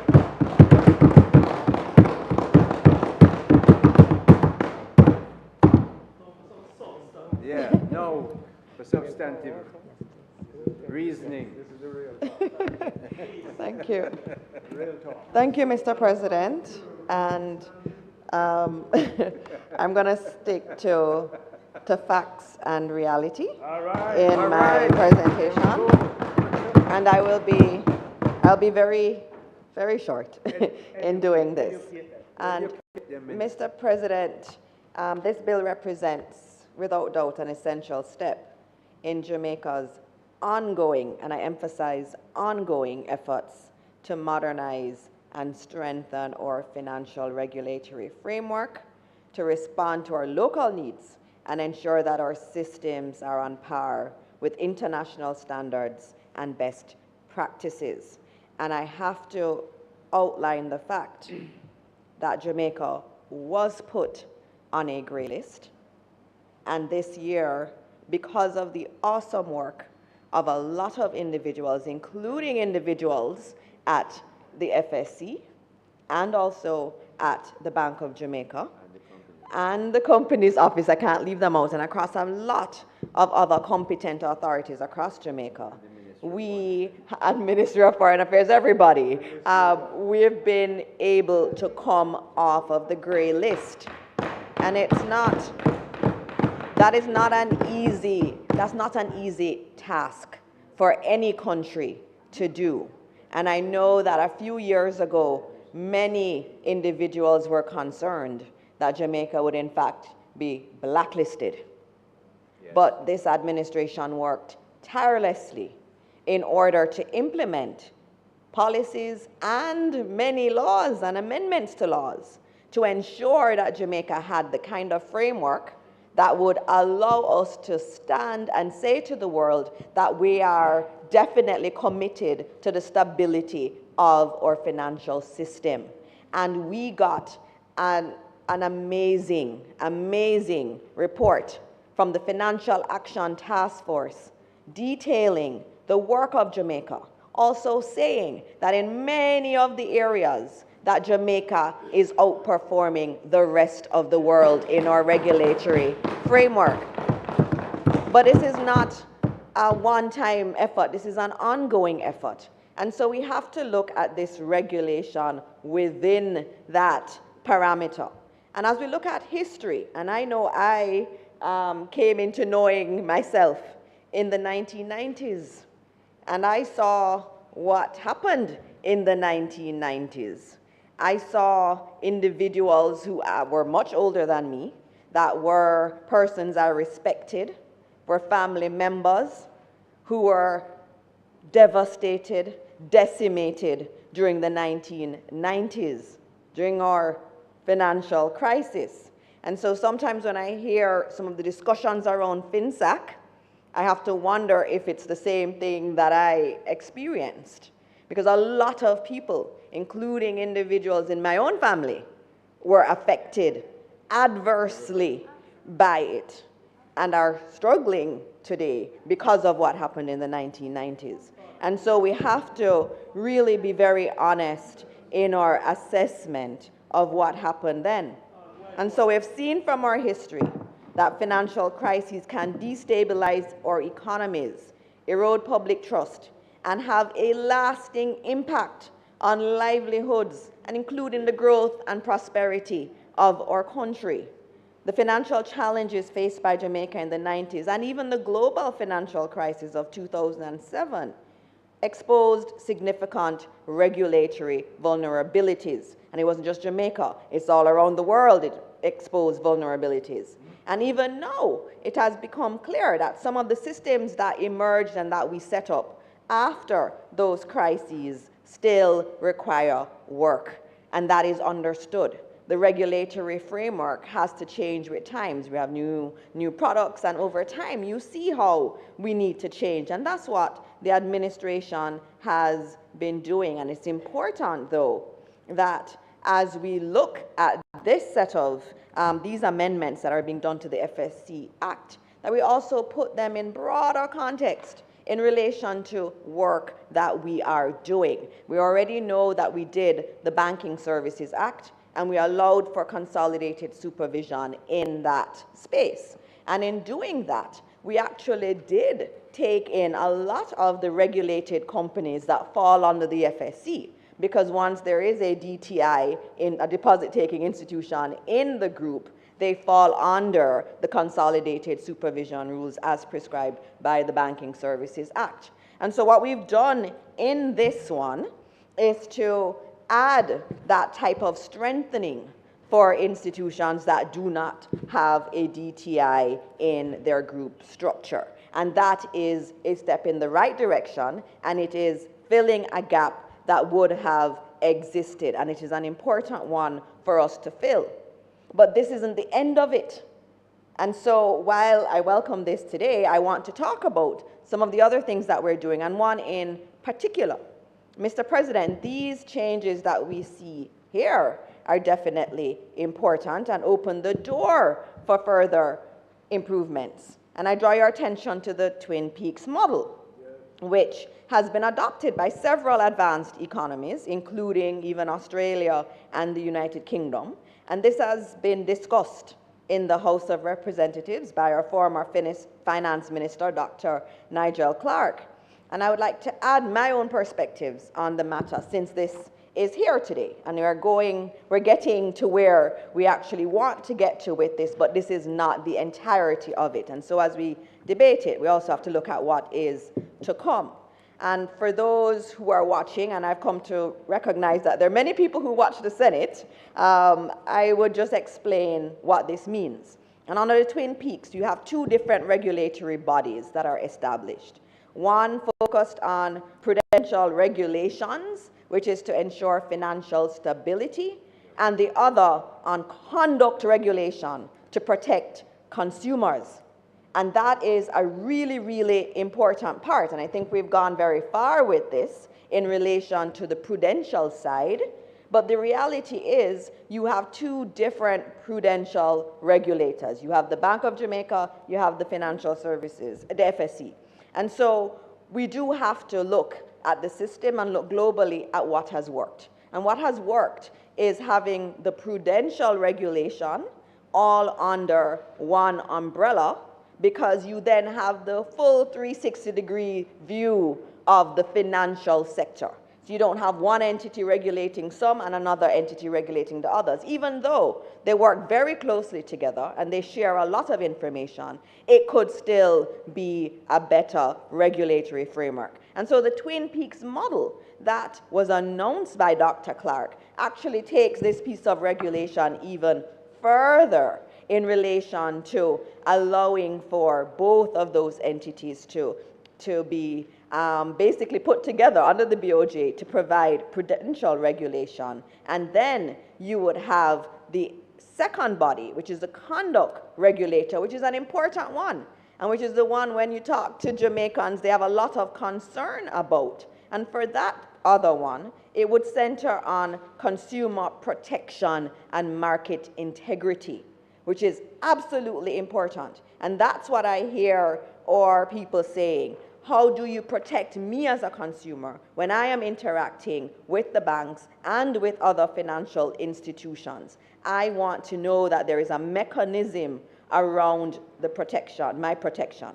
And so this second regulator's mandate would be to monitor how financial products and services are sold, ensuring that consumers are treated fairly and that financial institutions uphold high standards of transparency, ethical conduct, and accountability. And from my experience working in a jurisdiction where you had the Twin Peaks, I found it fascinating.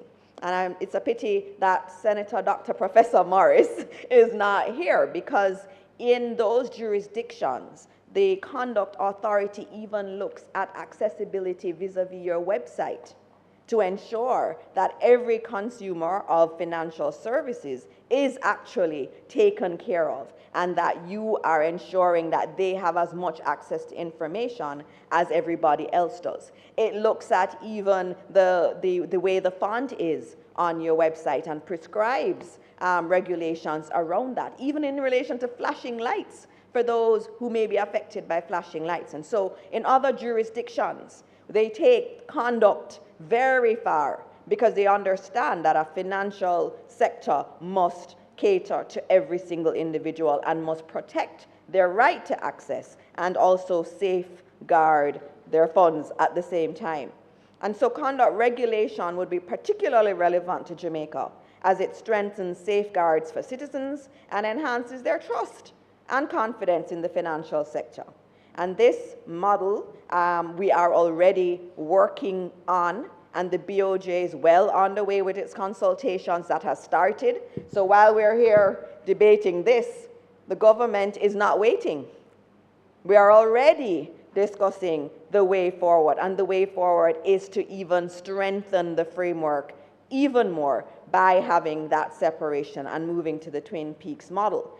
And not just having the consultations, which is wonderful, but you're seeing some evidence of more focus on conduct, because we saw where, for example, guidelines for the operation of ABMs were issued, and that was in response to Jamaicans saying that there were many instances where they had to be driving around and trying to find a machine to give them money. And I think all of us may have experienced that last week and on the weekend where there were challenges. And so those guidelines have been helpful, and that's another step in the right direction in relation to getting conduct as a part of the entire framework.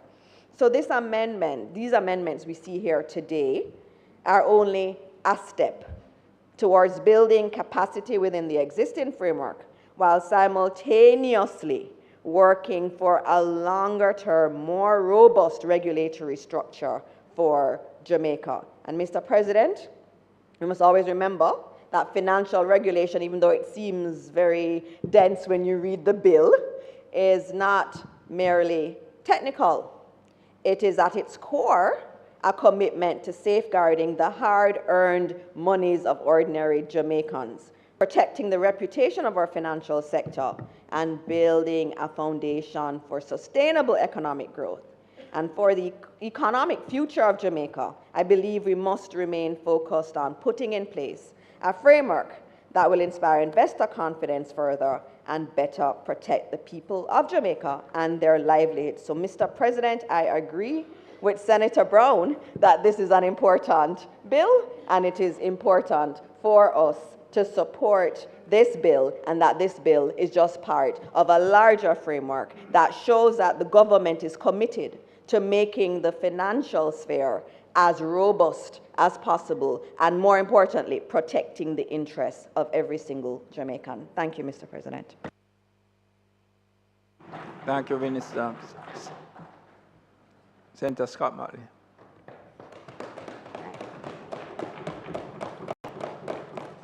Thank you, Mr. President.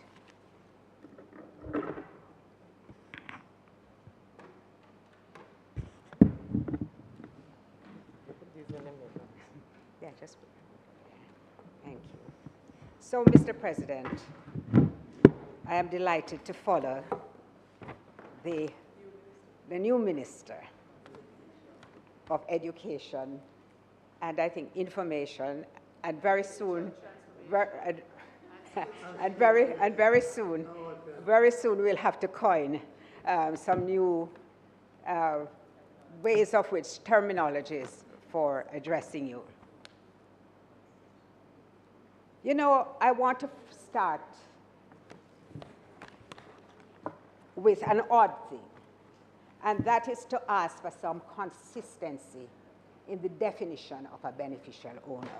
Because I heard everybody saying it's the same thing, it's the same thing, but it is not, in fact, the same thing, because there are different standards under the Trust and Corporate Services Providers Act and under the Companies Act.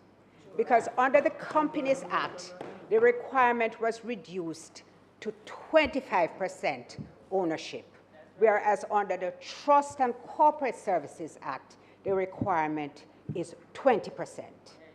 So there should be a level of consistency within the financial structure and framework when you are talking about beneficial ownership. And I would ask respectfully, Minister, that you take a look at that. It's actually 10%. I thought you had addressed us and said 20% actually. And if that is a mistake on my part, then it only aggravates the point. It does not resolve the point. It only aggravates it because there's a great disparity between 25% and 10%. And so the government has to get its policy framework consistent, especially in this sector where it does not only impact those of us who reside here and do business, but those of us, those who are looking on to Jamaica to determine whether it is really a place that you would want to do business. I also want to point out that when the Financial Services Commission was established, and I'm reading this because I don't want to bring any politics into it. This is not from the PNP website. It says that the FSC was established against the background of a comprehensive set of legislative and institutional reforms since the financial sector crisis of the mid-1990s.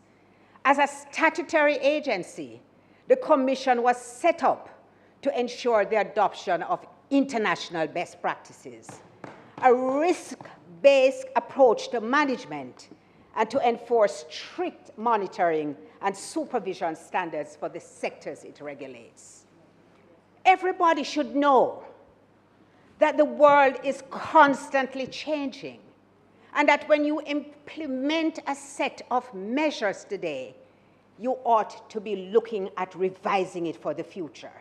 That is, in fact, why legislation, a recent legislation, will call for a review after 5 years. The administration of the 1990s began to take all sorts of steps to prevent another FinSAC. In fact, I will tell you that there are people who do not keep more than 1.5 million in any of their accounts. And that is because of the measures introduced by Prime Minister P.J. Patterson to protect depositors up to 1.5 million. JDIC. So if you have 28, I forgot the jingle, and I can't believe I forget it because. Thank you. So I do applaud this measure, and I support it, but it has to be contextualized because it did not just suddenly emerge from thin air. It was a result of measures which were put into place to strengthen our regulatory framework. What should be decried is the fact that SSL, because we all feel that this is around SSL, that SSL was allowed to continue as a problem institution for as long as it did. I recall very much in 2016 when the then chairman, having pressed for action to be taken and having been met with opposition, stepped down as chairman after 1 year.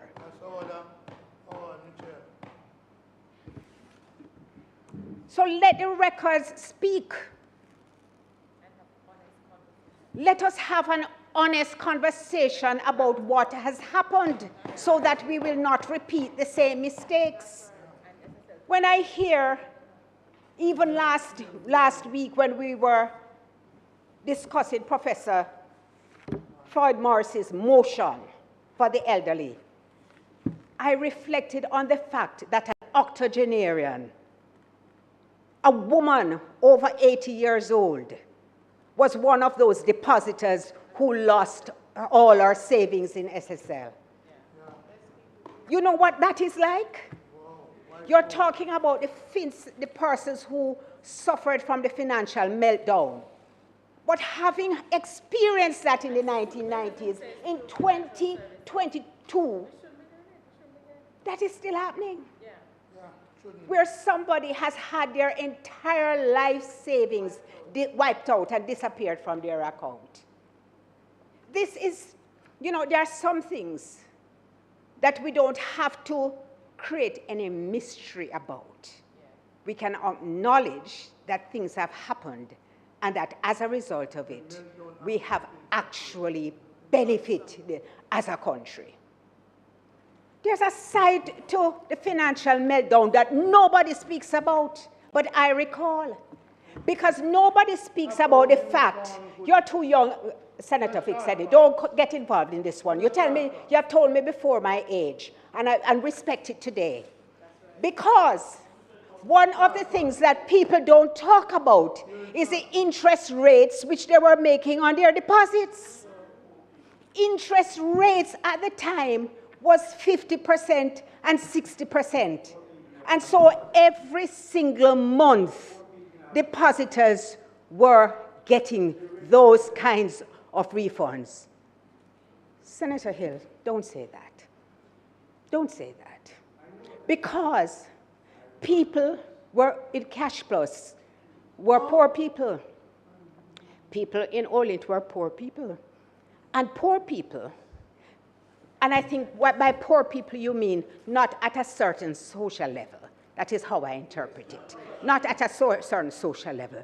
They understand when you can get benefits from investing in an institution that pays good interest. And that's why we have had cash plus. You know how many domestic workers, farmers, street sweepers got hurt by that? Because you think they don't want to make money too, and they don't look out opportunities. It's not just rich people. It's not just rich people who are their money invested in banks.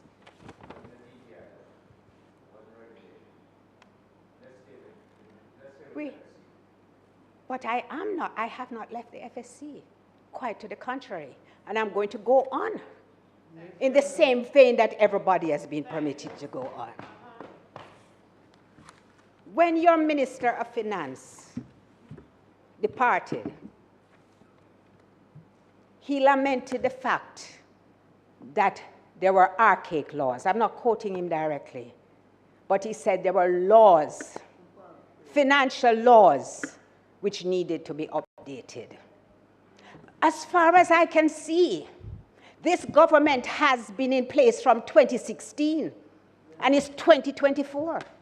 And if you are so committed to fiscal prudence and a financial framework of which you should be so proud and of which you boast every day, the Minister of Finance should be able to say that when he's leaving.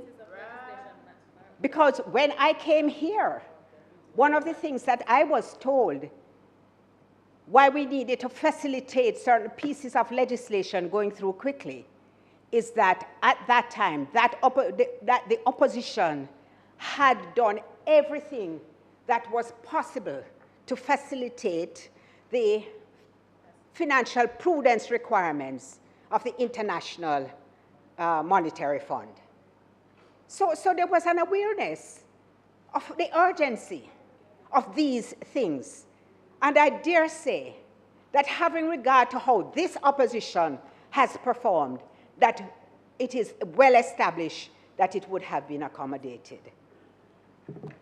If we are talking about real, what we call prudence and governance in the fiscal space, in the financial space. I ask you again, Senator, why is it that you have a Microcredit Act passed from 2021? You have people been saying they are not fit and proper to serve in the financial arena, and you don't have an appeal tribunal to which they can take their matter.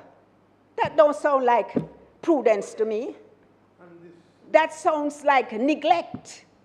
And neglect in an area where we are talking about people being able to earn in a situation for which they are trained. And they have no opportunity to challenge a decision which has been made against them. So, those are matters that the government must also address. So even while I appreciate this piece of legislation, I think it is overdue. I think that the signs were on the horizon a long time ago that this needed to be passed. And my caution, as well as my urging to the government, is don't wait for a crisis to amend the laws. You know, it's like when you see a pothole developing in the road, and it's a tiny little thing, and then you send the workmen to go and square it out, they call it. You square it out in preparation for filling it up, and then you leave it for 3 months, just unattended, and the problem gets larger and larger, and it doesn't get fixed until there's a demonstration or a car drop in there, or you hear somebody drown in one.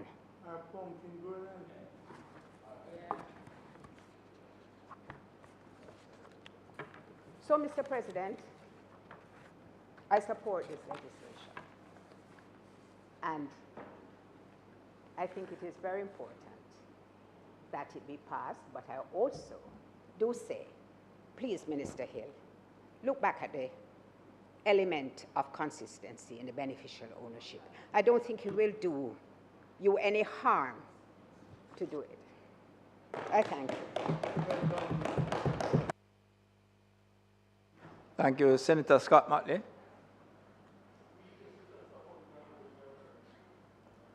Minister Hill. All right.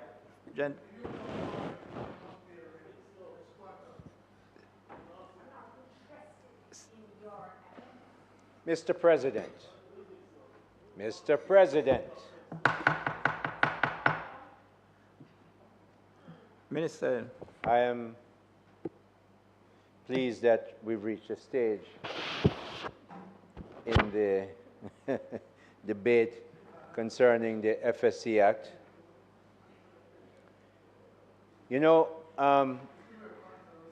Senator Morris talked about the archaic nature of bills. And I watched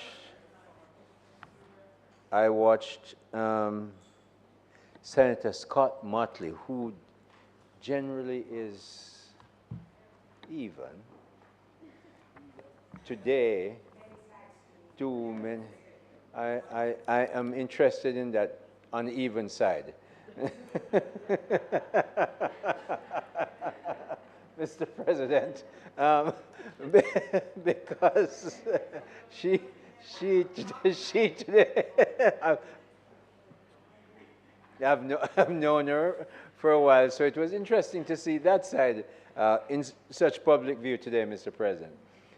But it surprised me because while I would have expected that from a senator who normally sits where he sits now behind her, I was a little bit surprised that it came so forcefully from her. Because, why? Because she's been dealing with the law for a very long time. Not long in terms of old, but long in terms of experience. And she knows, Mr. President, that she has had to deal with laws that are on the books for a long time, that especially, I know she does corporate things with the law apart from from the other side, because you're right before me, and I like that other side that I saw today. So, Mr. President, when you have a law and you deal with a law like she has, you know that to change a law in Jamaica takes quite some time. In fact, any good country that runs by the rule of law. For instance, this law started actually in 2015, long before FSC happened. It was circulated for discussion in 2017, long before SSL happened, sorry. Long before SSL happened. So all the pontification, Mr. President, all the pontification about this is being done as a reaction to SSL is entirely incorrect. But it's not surprising. The only surprising part is that Senator Scott Motley would have associated her considerable amount of passion on the other side with that kind of association. It started well before. So we have now gone, and these consultations have happened. We're here. Last night, I met with practitioners in the business who sought me out to say this and this and this and this and this still, because business is dynamic. When you decide something in 2017, we brought this bill to Parliament the first time in 2023. Since then, things have happened. You're being told you need to consider this. Sometimes, Mr. President, I remember with the Companies Act. Give you a good example. Companies Act, when it came to us, I remember Minister Johnson Smith and myself went through that entire act, big, long one. And we had to forego the changing of the audit, reading of the audit reports at annual general meeting in order to get the Companies Act through in time to meet the FATF requirement. If we had taken that reading of the audit committee, we'll never take it. So now we're going to take it out of the Companies Act, separate it. My team is working on it with the Companies Act, one of my agencies, to make sure we deal with now expeditiously the reading of the Audit Act. So making laws take time. I just want it on the record that the FSC Act that we're completing today started well before SSL. It's not a reaction to. There are other things. I mean, my State of the Nation is coming up. I have things that I will quote, but today is not that day. As Senator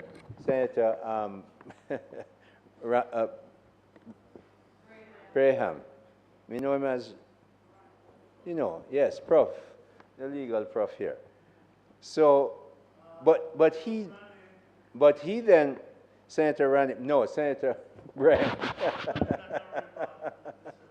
Senator Graham brought up the issue that I'm pretty sure, practicing the kind of law he does, people in the financial sector would have talked to him too.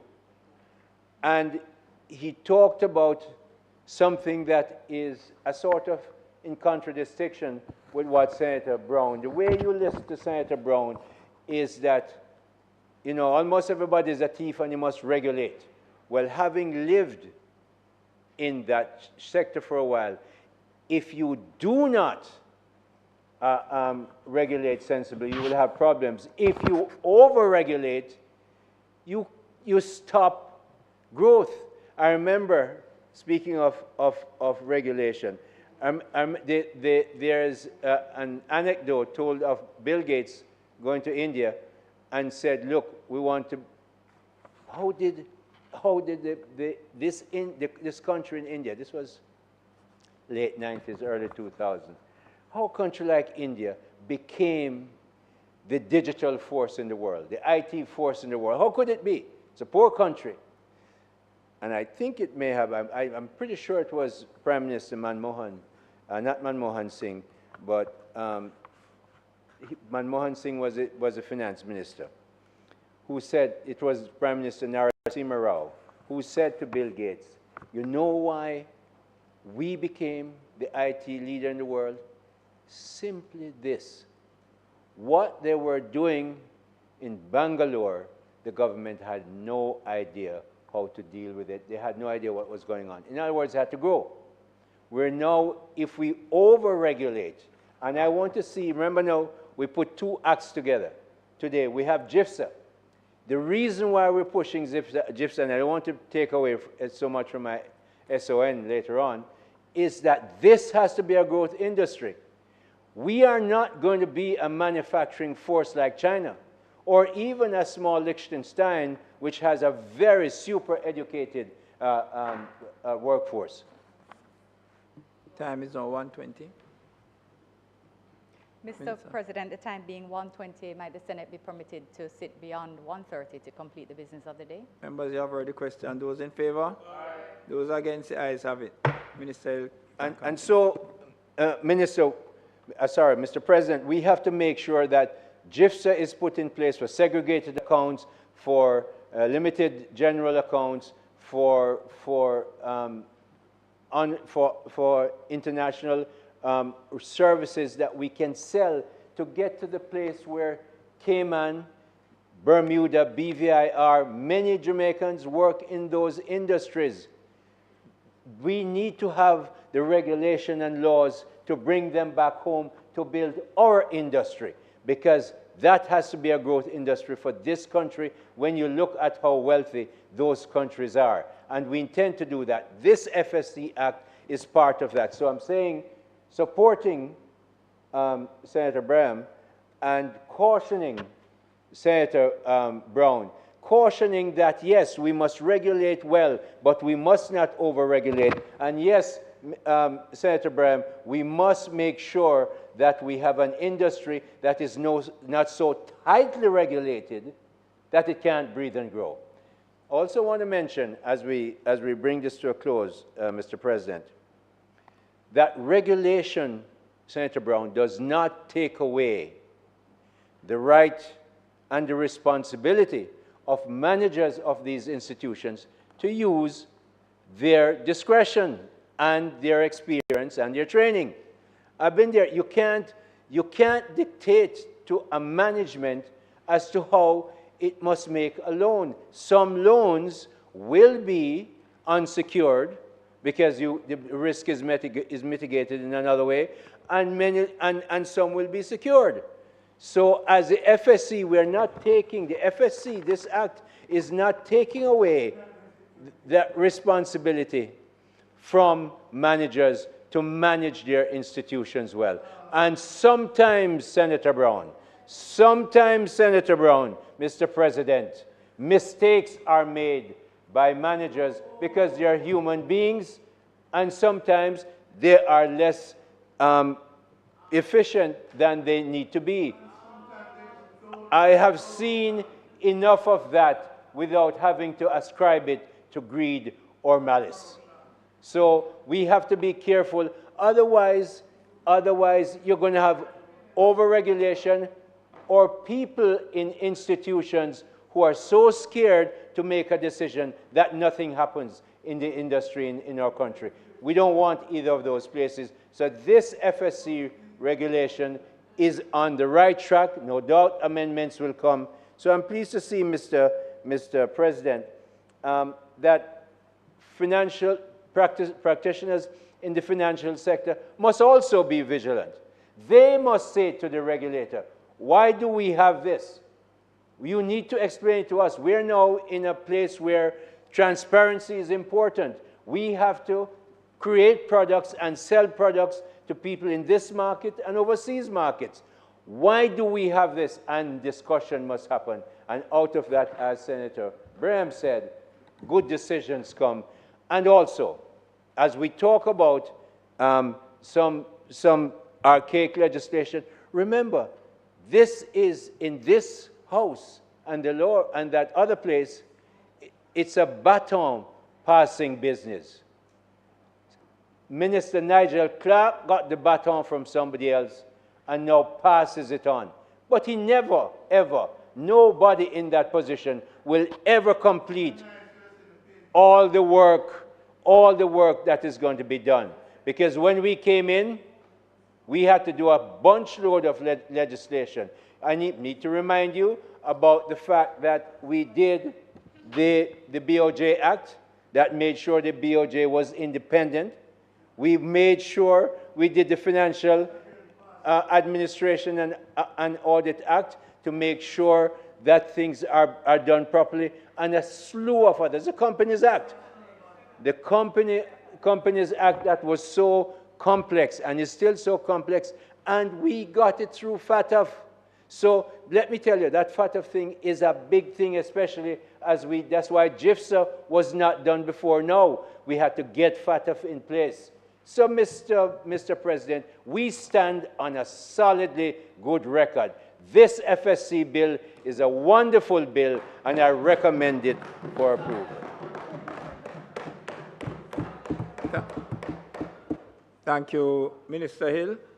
You're going to ask for the bill to be read a second time.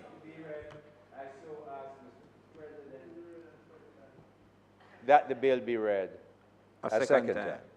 The question is that the bill be read a second time. Those in favor? Aye. Those against? The ayes have it. A bill entitled An Act to Amend the Financial Services Commission Act, read a second time. Senate will now resolve itself into a committee of the whole Senate to consider the bill clause by clause.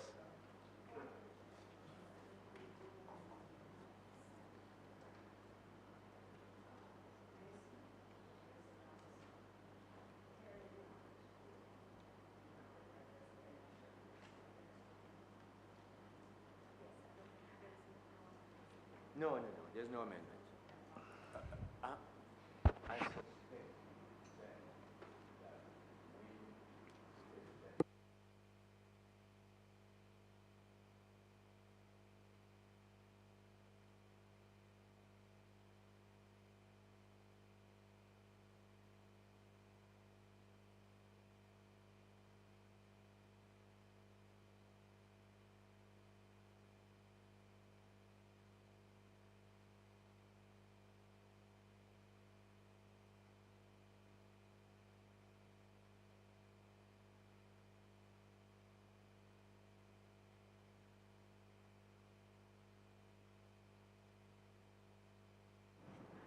Chairman, I was just making a proposal that since we don't have any amendments being proposed, then we could deal with the bill in a particular way, subject, of course, to your approval.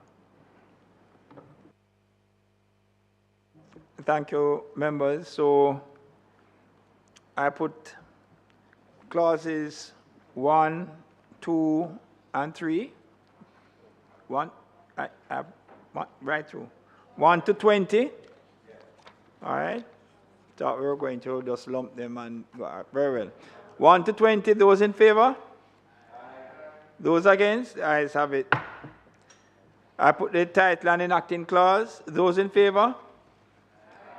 Those against? The ayes have it. The question is that I do report the bill as having passed committee stage without amendment. Those in favor? Aye. Those against? The ayes have it. I do report the bill as having passed committee stage without amendment. Minister.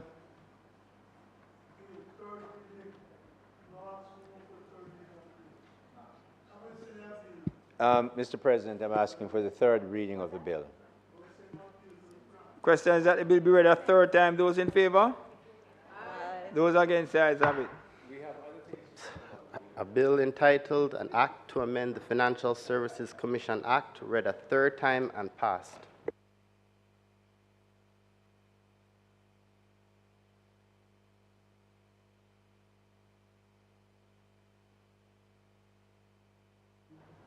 Because there has been so much work by so many. I want to recognize all the participants from the Ministry of Finance, where the bill started. Dashna, thank you, my dear, and your colleagues, Aisha, all the others who came to brief, Mr. McKenzie, Mr. Hamilton, all the others from the FSC, my own team. My chief counsel couldn't be here today, Mrs. Sutherland, but Janika is here and her colleague. So all the people who have worked outside of the the Parliament. Of course, the clerk this morning was very, very efficient, came in time, gave me a thorough briefing and rundown, for which I appreciate it. Because I have 3 bills to process today. So I want to record that, Mr. President. What's the next one?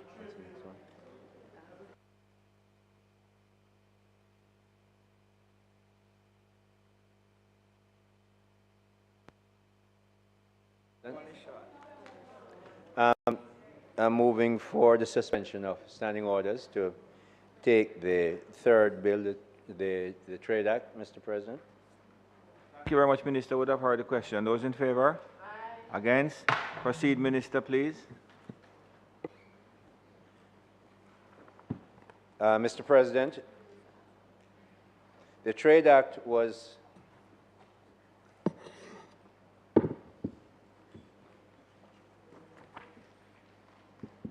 enacted in 1995 to regulate trade in goods. Section 8(1) of the Act, among other things, empowers the minister to prohibit, by order, whether absolutely or except under the authority of a license granted by the minister, the importation and exportation of goods or any class or description of goods from or to another country. In 2018, Mr. President, the government of Jamaica announced the implementation of a ban on the importation, manufacture, and distribution of specific types of single-use plastic products with the objective of safeguarding human health and the environment from the adverse impacts of plastics in accordance with World Trade Organization agreement obligations. And on December 24, 2018, Mr. President, the Trade, Plastics, Packaging Materials Prohibition Order 2018 order was published prohibiting the importation of classes of plastic goods on a phased basis. The order was subsequently amended in 2022, 2023, and 2024. Many of us will recall, Mr. President, now MP Matthew Samuda, then Minister in MEGJEC, leading that cause to make sure we could get single-use plastics banned, because it has caused, and unfortunately still causes, quite a bit of havoc in our drainage system, in the sea. We've seen tons and tons and tons of plastic bags and plastic bags containing stuff in our shoreline, and so it was very necessary to do it. These orders then, Mr. President, were initiated by the Portfolio Ministry with responsibility for the environment, and in our collaborative fashion, the MIIC, the Ministry of Industry, Investment and Commerce, where the Trade Act resides, is facilitating and enabling the implementation of the policy. In January 2024, Mr. President, the government of Jamaica announced the implementation of the 4th phase of the ban on single-use plastics, which would eliminate from the domestic market single-use plastic food containers and replaced styrofoam containers, as well as cosmetic care or personal care products for which microbeads or microplastics have been intentionally added.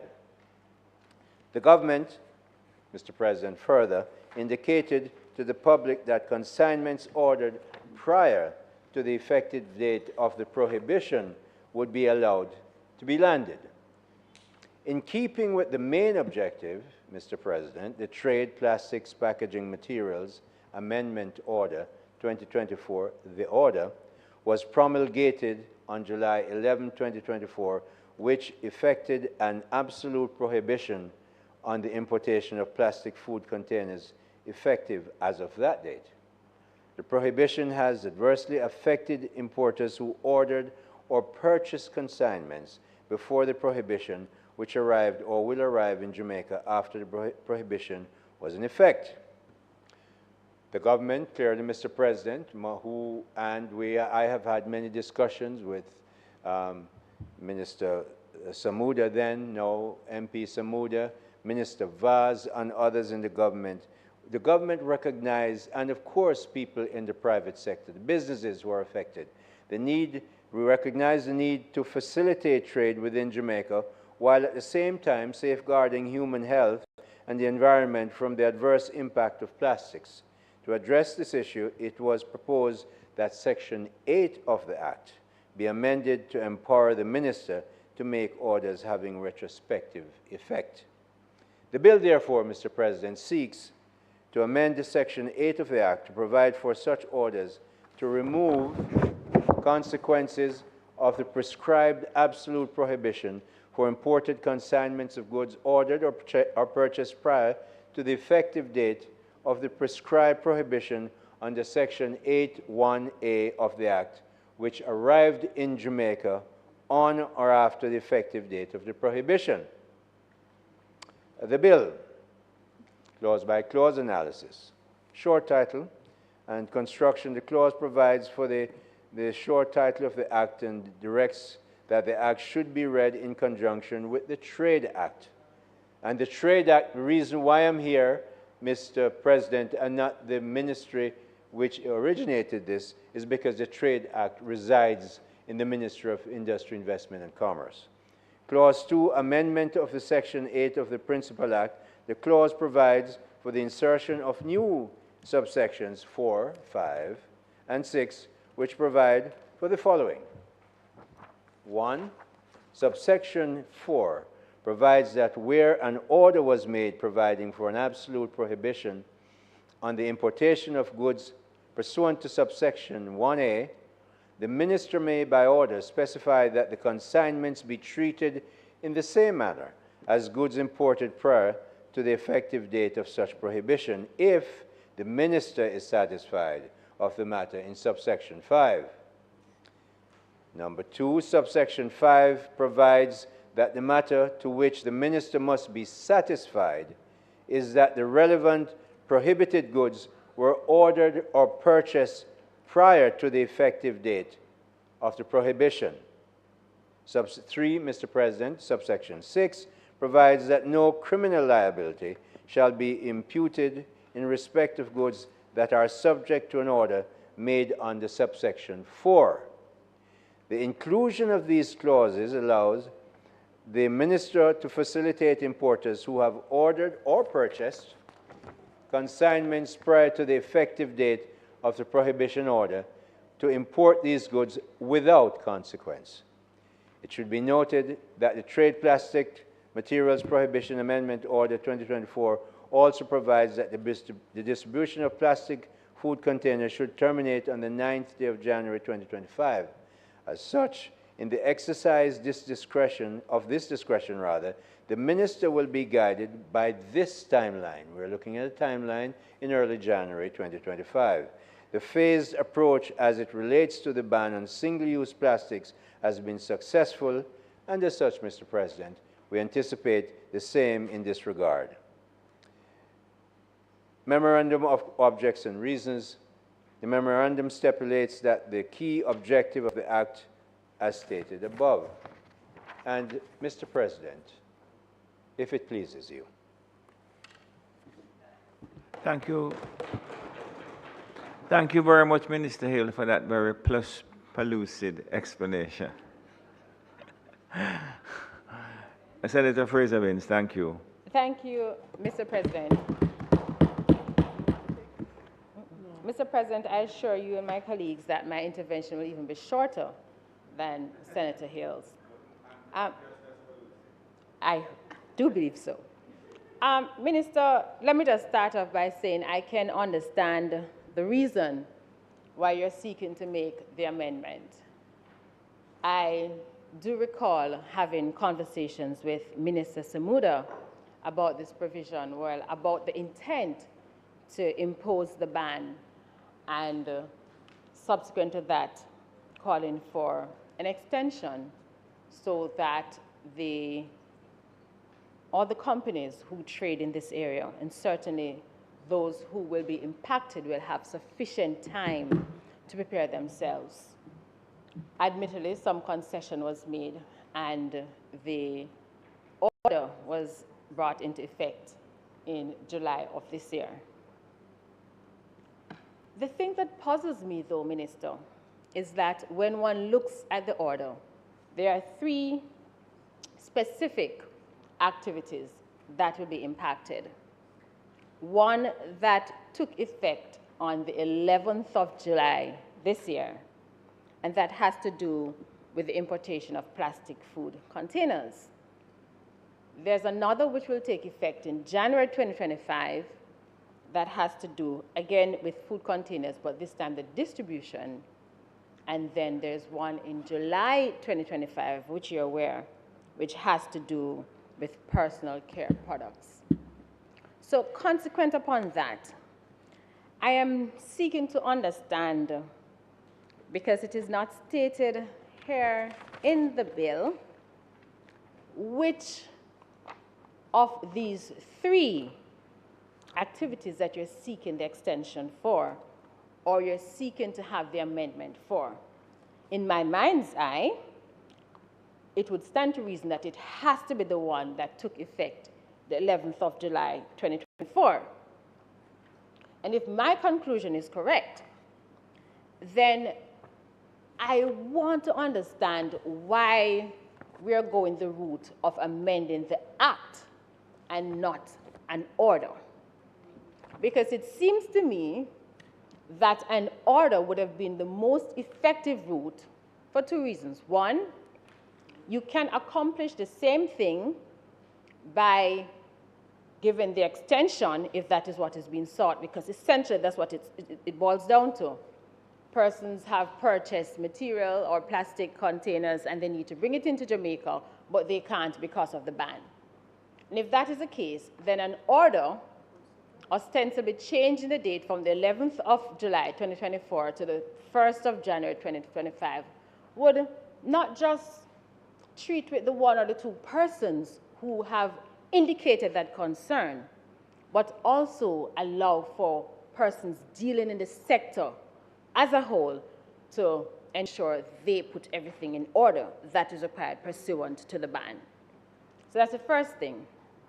The second thing as well, which I believe an order would be better in the instance case, is because when you amend the Trade Act, essentially what you're doing is you are giving to the minister a wide power, which is not limited to the ban on plastic containers or plastic bags, but from my reading can be used for other matters or other items that will be banned as we learn more and more about harmful chemicals or harmful materials that are being used in some of the things that we consume.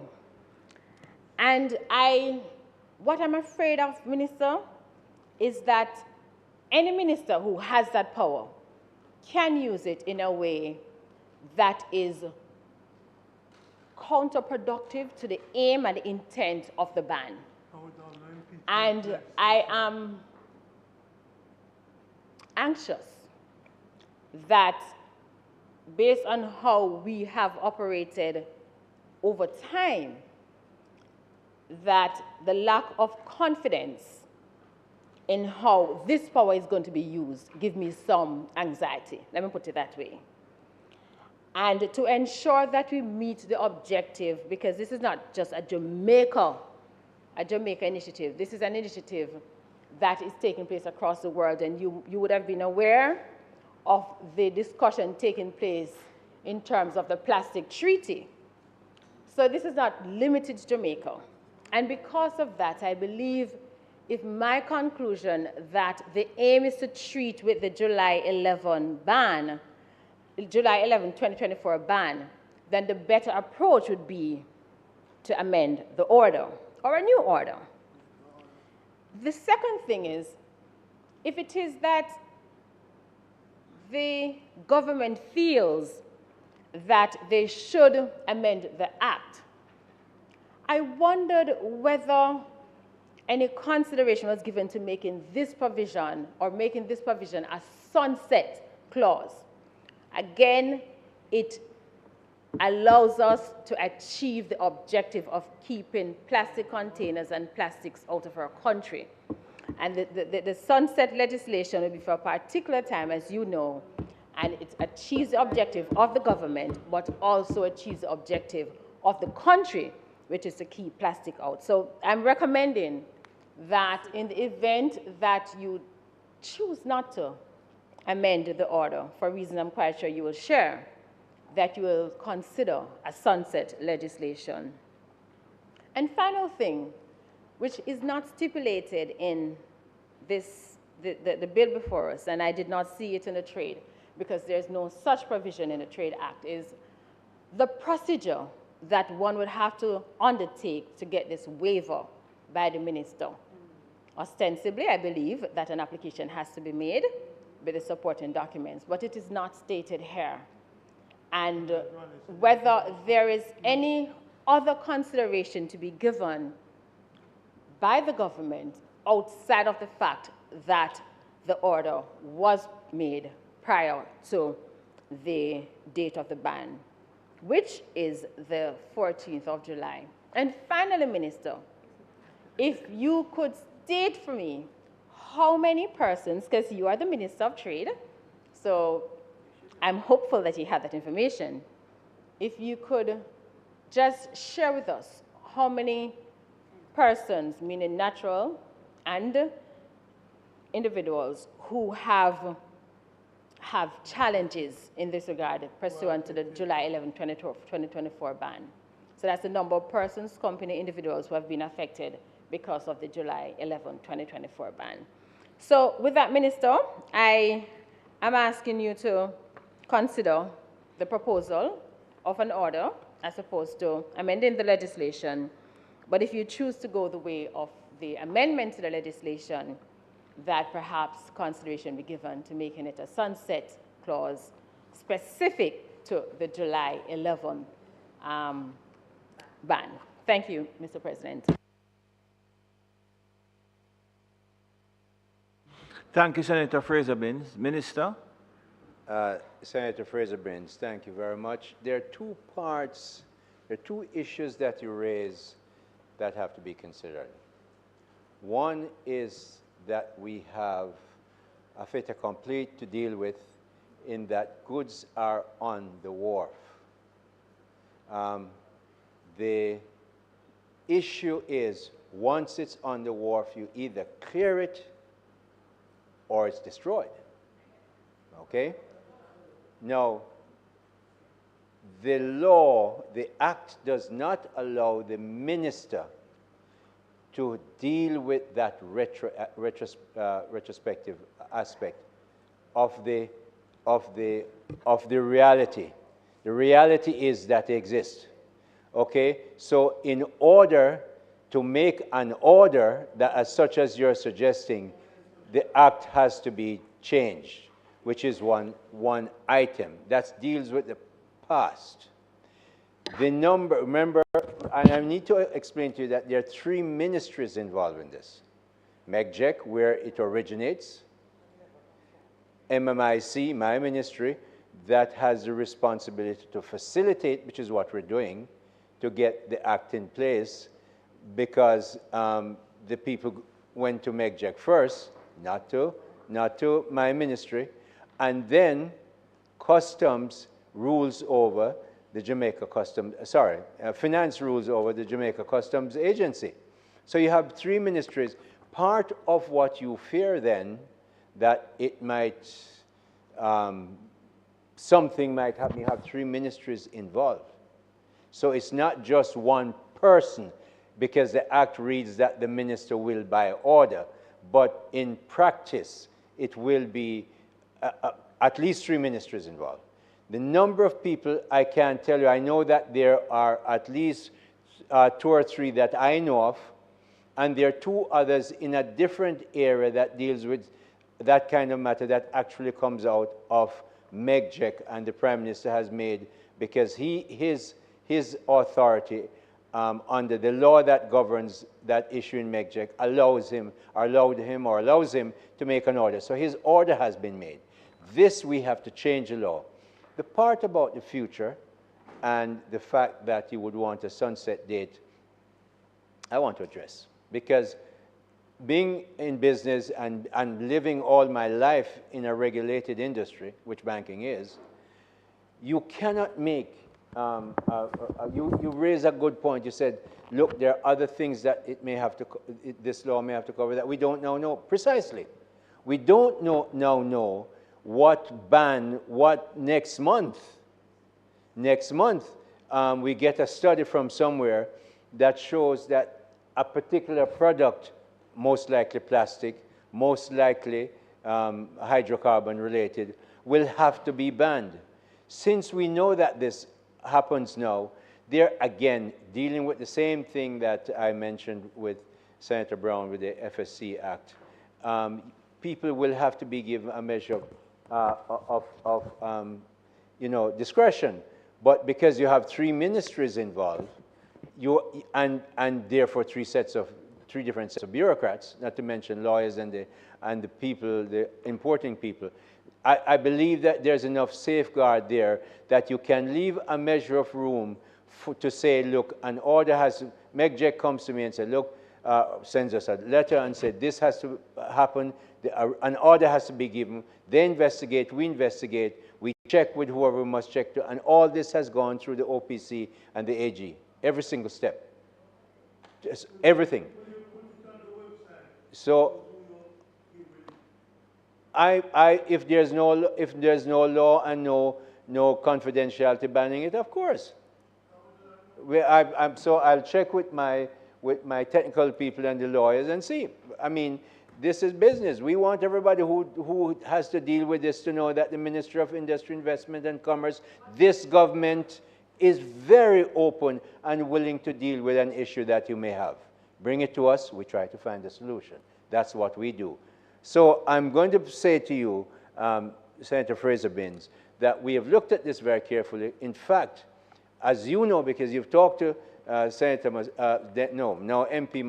Samuda, he talks to me on a regular basis, many times in a week, to get this through. But we had to go through the process that we have through the AGC and the OPC and everybody else who we must go through to make sure we make it right. I think we've done the proper due diligence. I think the risk that you raise is properly mitigated. 3 ministries are going to check, 3 different sets of people, and if it's an issue that's an order that has to be made out of line, has to go back to the AGC. So, and we will look at that. But I recommend, Mr. President, that this be approved as it is. So, Minister is asking for the second reading. Those in favor? Aye. Against? Mr. Clark. A bill entitled An Act to Amend the Trade Act, read a second time. Thank you. The Senate will now resolve itself into a committee of the whole Senate to consider the bill clause by clause.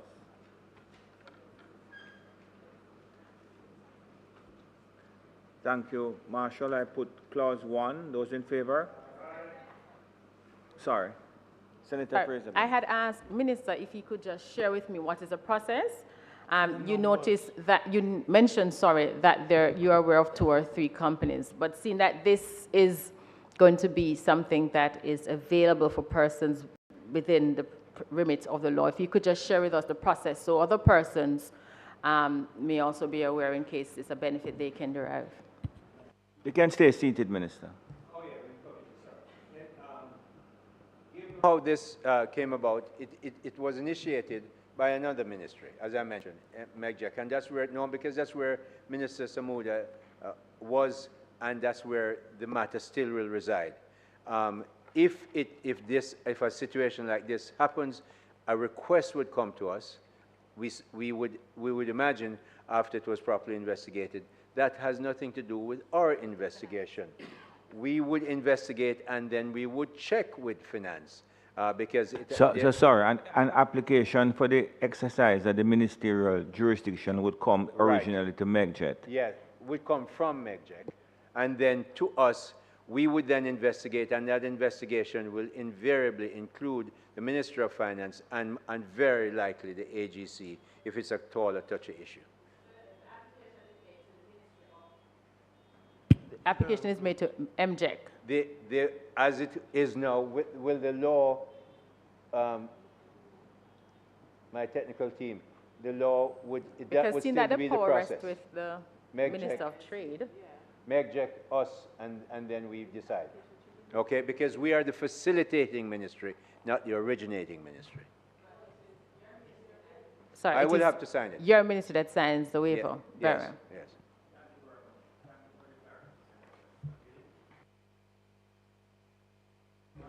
Those in favor, clause 1? Against? Clause 2 and clause 2, those in favor? Against? I put the title and enacting clause. Those in favor? Against?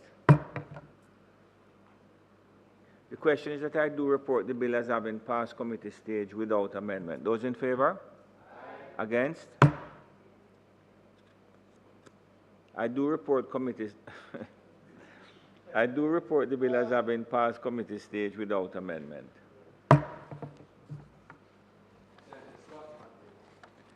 Minister is asking for the bill to be read a third time. Mr. President, that's easy. Mr. President, I move for it. Thank you very much. The question is that the bill be read for a third time. The question is that the bill be read for a third time. Those in favor? Against? Mr. Clark? A bill entitled An Act to Amend the Trade Act read a third time and passed.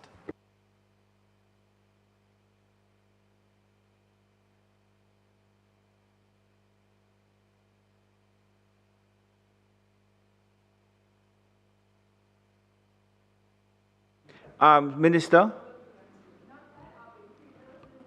Thank you, Mr. President. Mr. President, it is not anticipated to do any further business today, save that the Minister with responsibility for youth would wish to make a motion, or rather... An intervention. Make an intervention on the notice of motion. Thank you very much. Thank you. Members would have noted that the Minister has risen to her feet to make a brief intervention. And I believe that Senator Gabriela Morris will respond. Thank you very much, Briefly Mr. too. President. And I'll be just as brief as my colleague usually is on that side. So, Mr. President, today marks the beginning of National Parent Month and National Youth Month. And before I begin, I also want to express condolences to the parents and family of young Rashad, who lost his life earlier this week. And yesterday I visited Campion College and participated in their morning devotion. And I was able to speak with the leadership of the school and some of the students and to sign the book of tributes to Rashad Richards. And the sadness there was great, as we would have expected. He was very special. I was told he had a 4.0 GPA. Wow. That is brilliance. And there are many other brilliant children in our midst, and we want to ensure that they are able to reach their full potential. And so again, I express my condolences to his parents and to the entire Campion family that is grieving at this point, and we commit as the Ministry of Education to do everything we can to make sure that we do not have to be expressing condolences in this manner again. And it is only fitting, Mr. President, going back to the 2 days that we're honoring, the months that we're celebrating this particular month of November, it is only fitting that these two stakeholders are recognized and celebrated in the same month. The dual observance highlights the government's and the Ministry of Education, Skills, Youth and Information's dedication to fostering robust connections between parents and youth, promoting collaboration, resilience, growth among communities, and most importantly, their continued development. Mr. President, National Parent Month was inaugurated today, and the launch was organized by the National Parenting Support Commission under the theme Surf Beyond the Surface. Unfortunately, I wasn't able to participate because I'm here in the Senate, but I still wanted to speak to it. The theme for National Parents Month, Surf Beyond the Surface, was crafted with the aim to empower parents and guardians to embrace the responsible integration of new technologies, including artificial intelligence, into their parenting approaches. The theme is anchored by 3 guiding pillars for 2024. Click, get with it, connect, go with it, and collaborate, grow with it. And so the digital future, Mr. President, is here. We see and experience it every day, and our parents are experiencing it every day, and we have to give our parents the tools to assist our children in navigating this new digital world. And that's really what the theme is about, how we empower parents within this digital world as parents, and also to help to support their children. And it's very fitting for me, and I found the theme very lovely, because up to Wednesday at 10:06 a.m., I had responsibility for digital transformation. And it remains at the office of the Prime Minister, but it is showing the integration of the whole issue of digital future and our digital future across all our ministries and agencies. Mr. President, I'm also pleased to say that the Youth and Adolescent Policy Division of the Ministry will officially launch National Youth Month activities tomorrow, November 2, with a church service at the Port Maria Seventh-day Adventist Church. Celebrated under the theme, Youth Impact 2024, this year's Youth Month aims to inspire action among young people to focus on the meaningful influence and contributions they can make in their communities. And so if we look at some of what we're emphasizing, is really a lot of the work that the administration has done for our young people, and we will be emphasizing that. So for those young people who are listening, we have built a stable economy for you. We have brought down the unemployment rate for you. We have removed education fees for you. We have removed guarantor requirements for student loans for you. We have eliminated fees at Heart NSTA Trust for you. We are setting aside agricultural land for you. We have set aside housing solutions for you. Every single NHT development, there are set aside particular benefits for those who are under 35 years old, and we don't talk about that a lot. So we are building a new Jamaica for our young people. And this government, we believe, has been very youth-friendly, and probably the most youth-friendly in our history. And it is only fitting that we are led by Dr. the Most Honorable Andrew Holness, a very young and energetic leader who believes in youth and has said that this is very important and that the youth are central to what we're doing. And so quickly, Mr. President, the areas of focus, and these have been created by our young people working with the ministry. They'll be focusing on promoting digital literacy and gender parity in a fast evolving tech-savvy world. Too often when we see those who are in tech, they're mainly male. And so it is important that gender parity be looked at in relation to the future, which obviously a lot of that rests on digital and technology. Also advocating for health and well-being among youth, encouraging healthy lifestyle choices, providing world-class entrepreneurship training, and empowering them to participate in decision-making processes like the Youth Parliament, which we will have coming up later this month. The calendar of activities is being circulated so everyone can know what's happening, and we encourage everyone here to participate as best as possible. So this month-long observance is really critical, and it will strengthen our interface with our young people in Jamaica and strengthen the bonds between generations. And before I close, Mr. President, I would like to thank my predecessor, the Honorable Favour Williams, for her stewardship of the Ministry of Education and Youth. These programs I just pointed out would have been drafted under her leadership, and I would also, I can't not, acknowledge and recognize Minister Williams for her historic appointment as Jamaica's first woman Minister of Finance, and I am so happy to be able to say that. And so I want the youth and the parents of Jamaica to know that, and of course, this is our Prime Minister and his commitment to women and elevating women in this manner. And I want the youth and parents of Jamaica in closing to know that as your new Minister of Education, Skills, Youth and Information, I'm looking forward to working with you and all other education stakeholders to build a peaceful, productive and prosperous Jamaica for all. Thank you, Mr. President. Thank you, Minister. Senator Gabriela Morris, I recognize you from a seat other than your own. President, I want to join in also acknowledging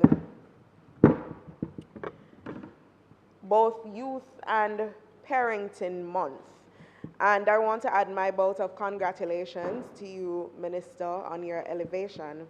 I trust that you will do everything in your power to ensure that you prioritize the needs of course, that you prioritize the needs of the youth of this country. I also want to express condolences, Mr. President, to the family of Rashid Richards, who unfortunately lost his life, student from Campion College.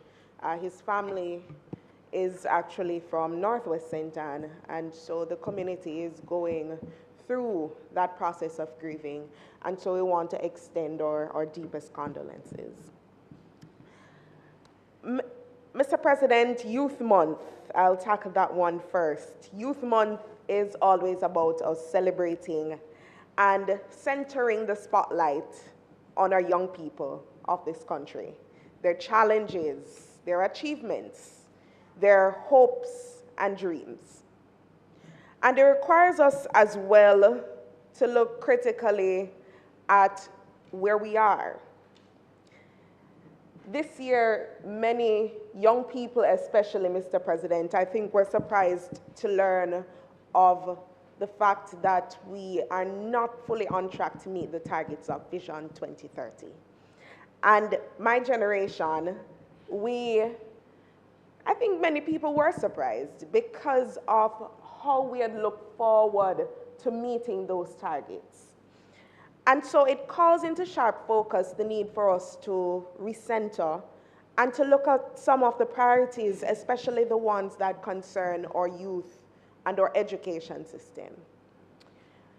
And we've spoken this morning about some of them: education and the educational outcomes, how we make our schools safer places for our young people.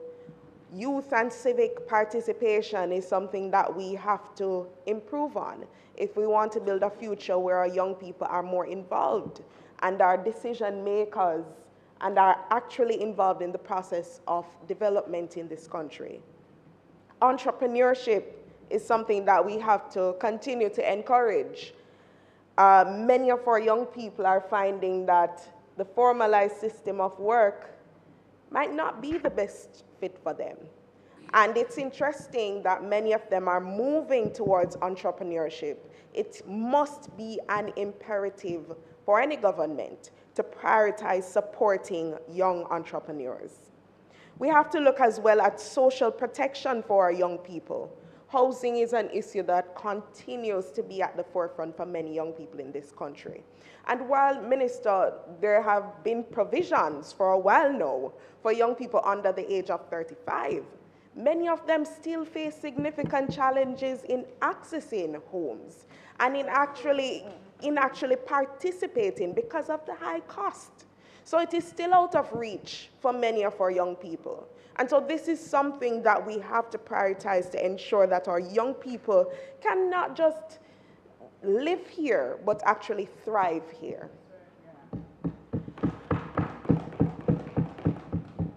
And so while during Youth Month, there's a lot of talk about what youth need and where we need to go, I'm hoping that we can see some action on some of these things that are very important to us moving forward. So I'm looking forward to that. On the note of, and I will also add, Mr. President, that we know that youth are not a homogeneous group.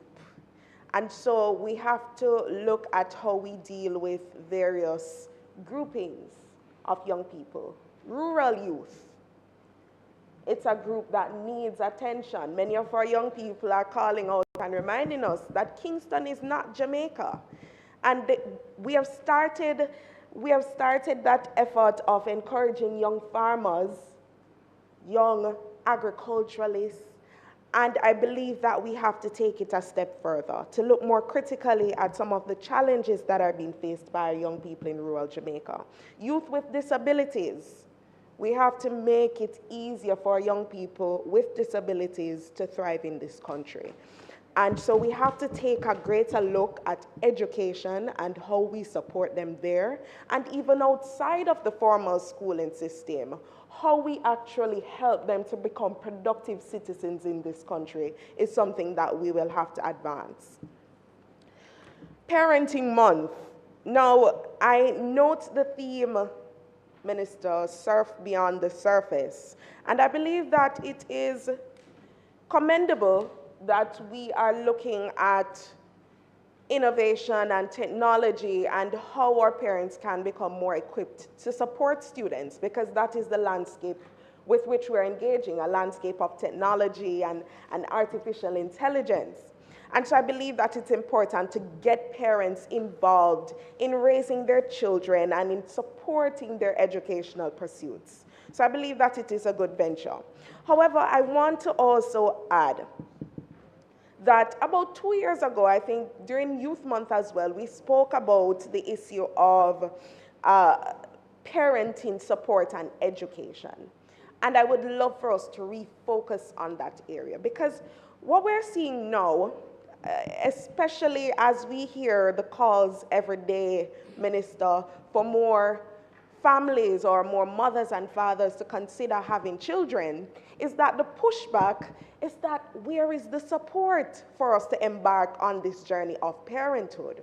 And so it is something that we must also begin to consider, that as we encourage persons to have children, we must also support them as they become parents. And so I want to put squarely on the table that while we equip our parents with the skills to support children, we also have to look at frank conversations and actions around supporting our parents, especially new mothers. We're seeing a lot of new mothers, and healthcare professionals have said it, that we're seeing postpartum depression, which is something that impacts the parenting process. And so mental health support, Senator Longmore, I believe you will agree with me, is completely necessary for new parents, and it is something that we have to prioritize at this stage. Additionally, when we look at PATH, you know, I went on a walk one day, and a parent was relaying to me that, you know, it's difficult for some families to get on PATH because there are certain requirements, and I won't spell them all out here, that are prohibitory. And while they would like to do a better job as parents of supporting their children, they need some help. And so I believe that if we're going to see more families growing and developing, we have to create that social support system. Now, PATH is there. It's a project that benefits thousands of Jamaicans. But I believe that we need to revisit the requirements and the support that is given on the PATH so that we can see more families getting the support that they so desperately need. And so, Mr. President, I want to close by saying cheers to the parents who, despite the challenges and despite sometimes the lack of resources, they do their best at ensuring that they give their children the support that they need to grow and thrive. And so I want to say cheers to them today.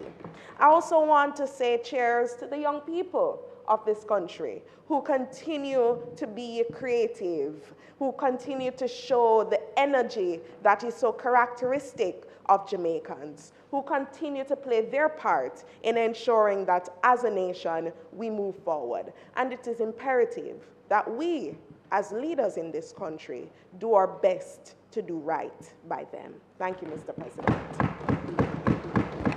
Thank you. Thank you very much to both Senator Minister Morris Dixon and Senator Gabriel Morris. The question is that...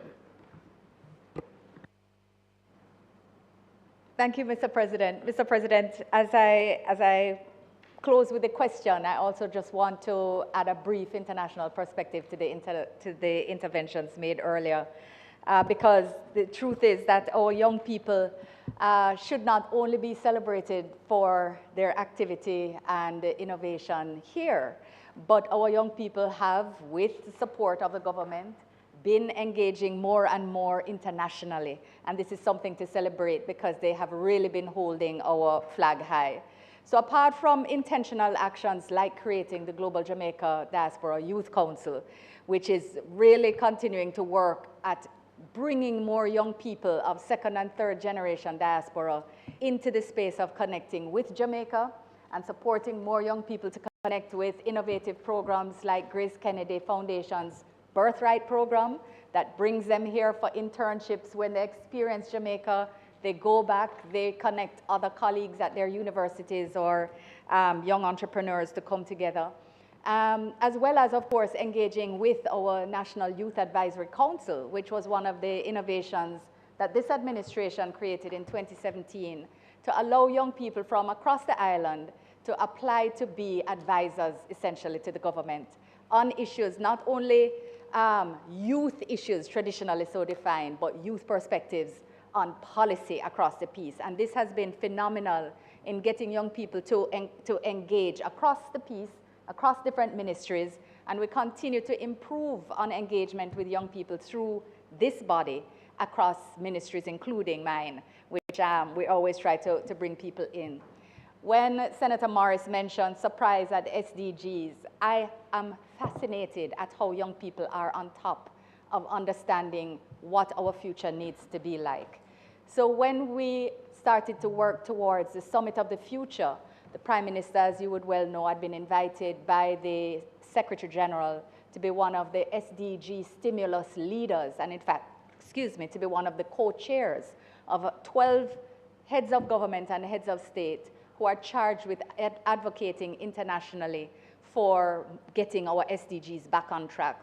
This is because Jamaica is doing far better than the global average, which we know is 17%. The global average is 17% of SDGs on track, and Jamaica is closer to 60. We're #1 in the Caribbean.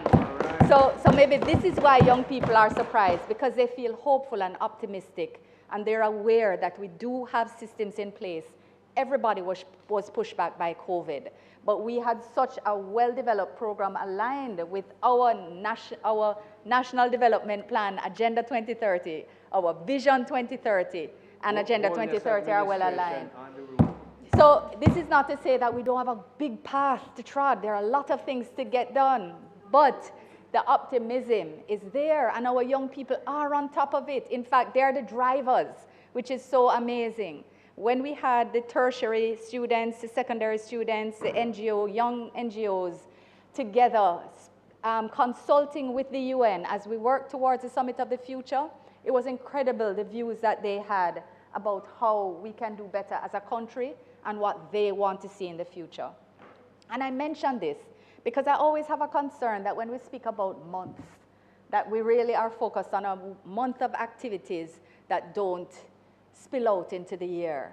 But I think when you look at the track record of this administration, we're quite clear that the actions, only a few of which were listed by the minister, in terms of removing the guarantor requirement, in terms of removing all the tuition and administration fees at heart, in terms of, I think you didn't even mention the DBJ Biggie program that allows for seed funding for young entrepreneurs. That's a massive program, well used, our rural youth. Our Ministry of Agriculture has developed innovative programs to bring them into organics. CASE is expanded, Ebony Park is expanded, providing new business opportunities for young farmers. And if you had gone to Denby on the reduced day, you would have seen the young people there and present. They are not only tomorrow, they are today. And we're working with them throughout the year, throughout the years. So, Mr. President, I just wanted to say these few words as we ask for... Oh, okay. No, well, I was going to wrap, but I will just go a little longer since it's going to be a full debate, because there are certainly other things that I can talk about as well. I want to also, I just wanted to supplement and give the international aspect though, Mr. President, because the truth is, the truth is that our young people really do very well, not only for us here, but overseas. And I think recognizing that interplay between how it is that we are perceived overseas and how important our young people are to raising that, the Jamaican flag and holding it high is really something of which we can be proud throughout the year, even as we concentrate on them during Youth Month. So thank you for the intervention, Mr. President, and I will take the question that you will pose when you pose it. Thank you, Minister Johnson-Smith. Senator Brown. National Youth Month, something that I've been celebrating from when I was a teenager. It's not new. National Parenting Month, not really new.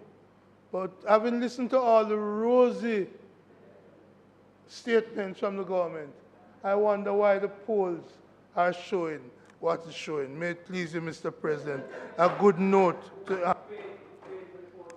Thank you very much, Senator Brown. Senate, the question is that the Senate be adjourned for a date to be fixed. The question is that the Senate be the question is that the Senate be adjourned for a date to be fixed. Those in favor? Just to point out that although the canteen downstairs looks to me to be almost ready for us, and I would advise you to go and have a look at it when you get a chance. We are still next door having lunch for today at least, and maybe one more week. So the question is that the Senate be adjourned for a date to be fixed. Has been agreed. The Senate now stands adjourned for a date to be fixed. Thank you very much.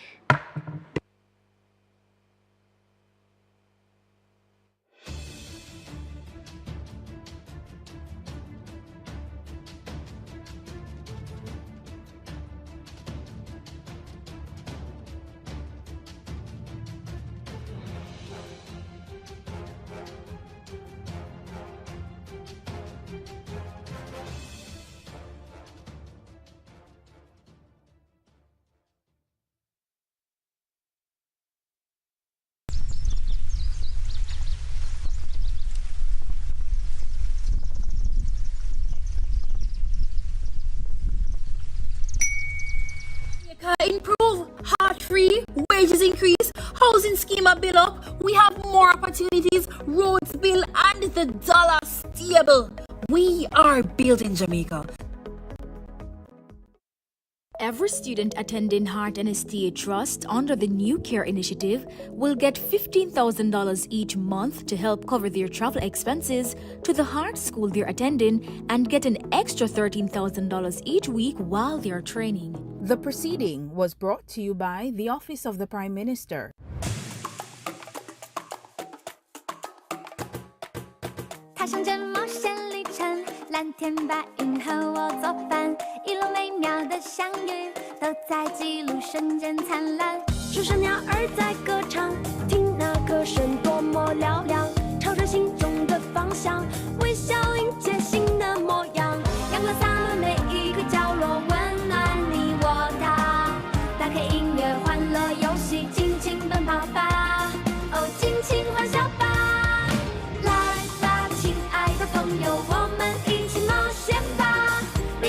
现在就出发！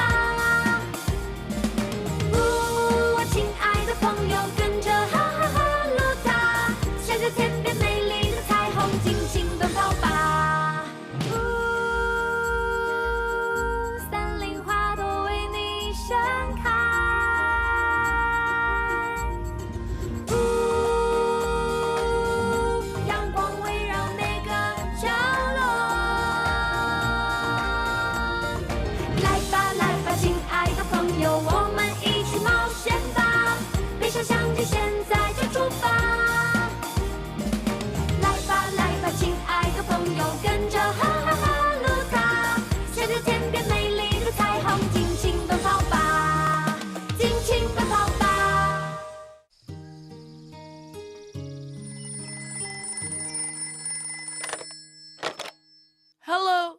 is Hehe's treehouse. Hehe speaking. It's quite simple. You just need to go down the forest path, then you'll see a big tree. Right by the tree is our treehouse. What? There are big trees everywhere? A sign? We don't have a sign. Okay then. Well, we hope you come stay with us next time.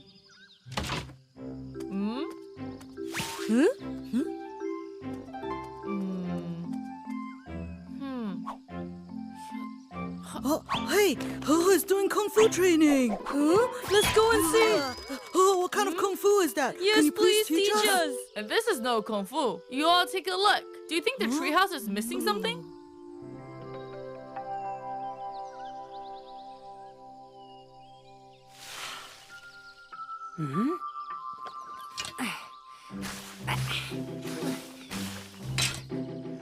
This is what my grandpa left behind, but it doesn't really look that precious.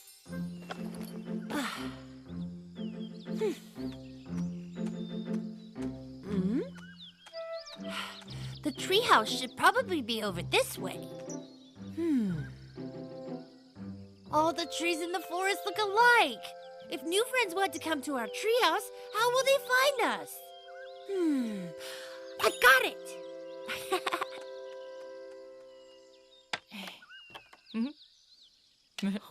Hey. Luca, we were just looking for you. And so was I. I think the treehouse is missing something. Is it this? Hey? That's right. We need a sign with your name on it.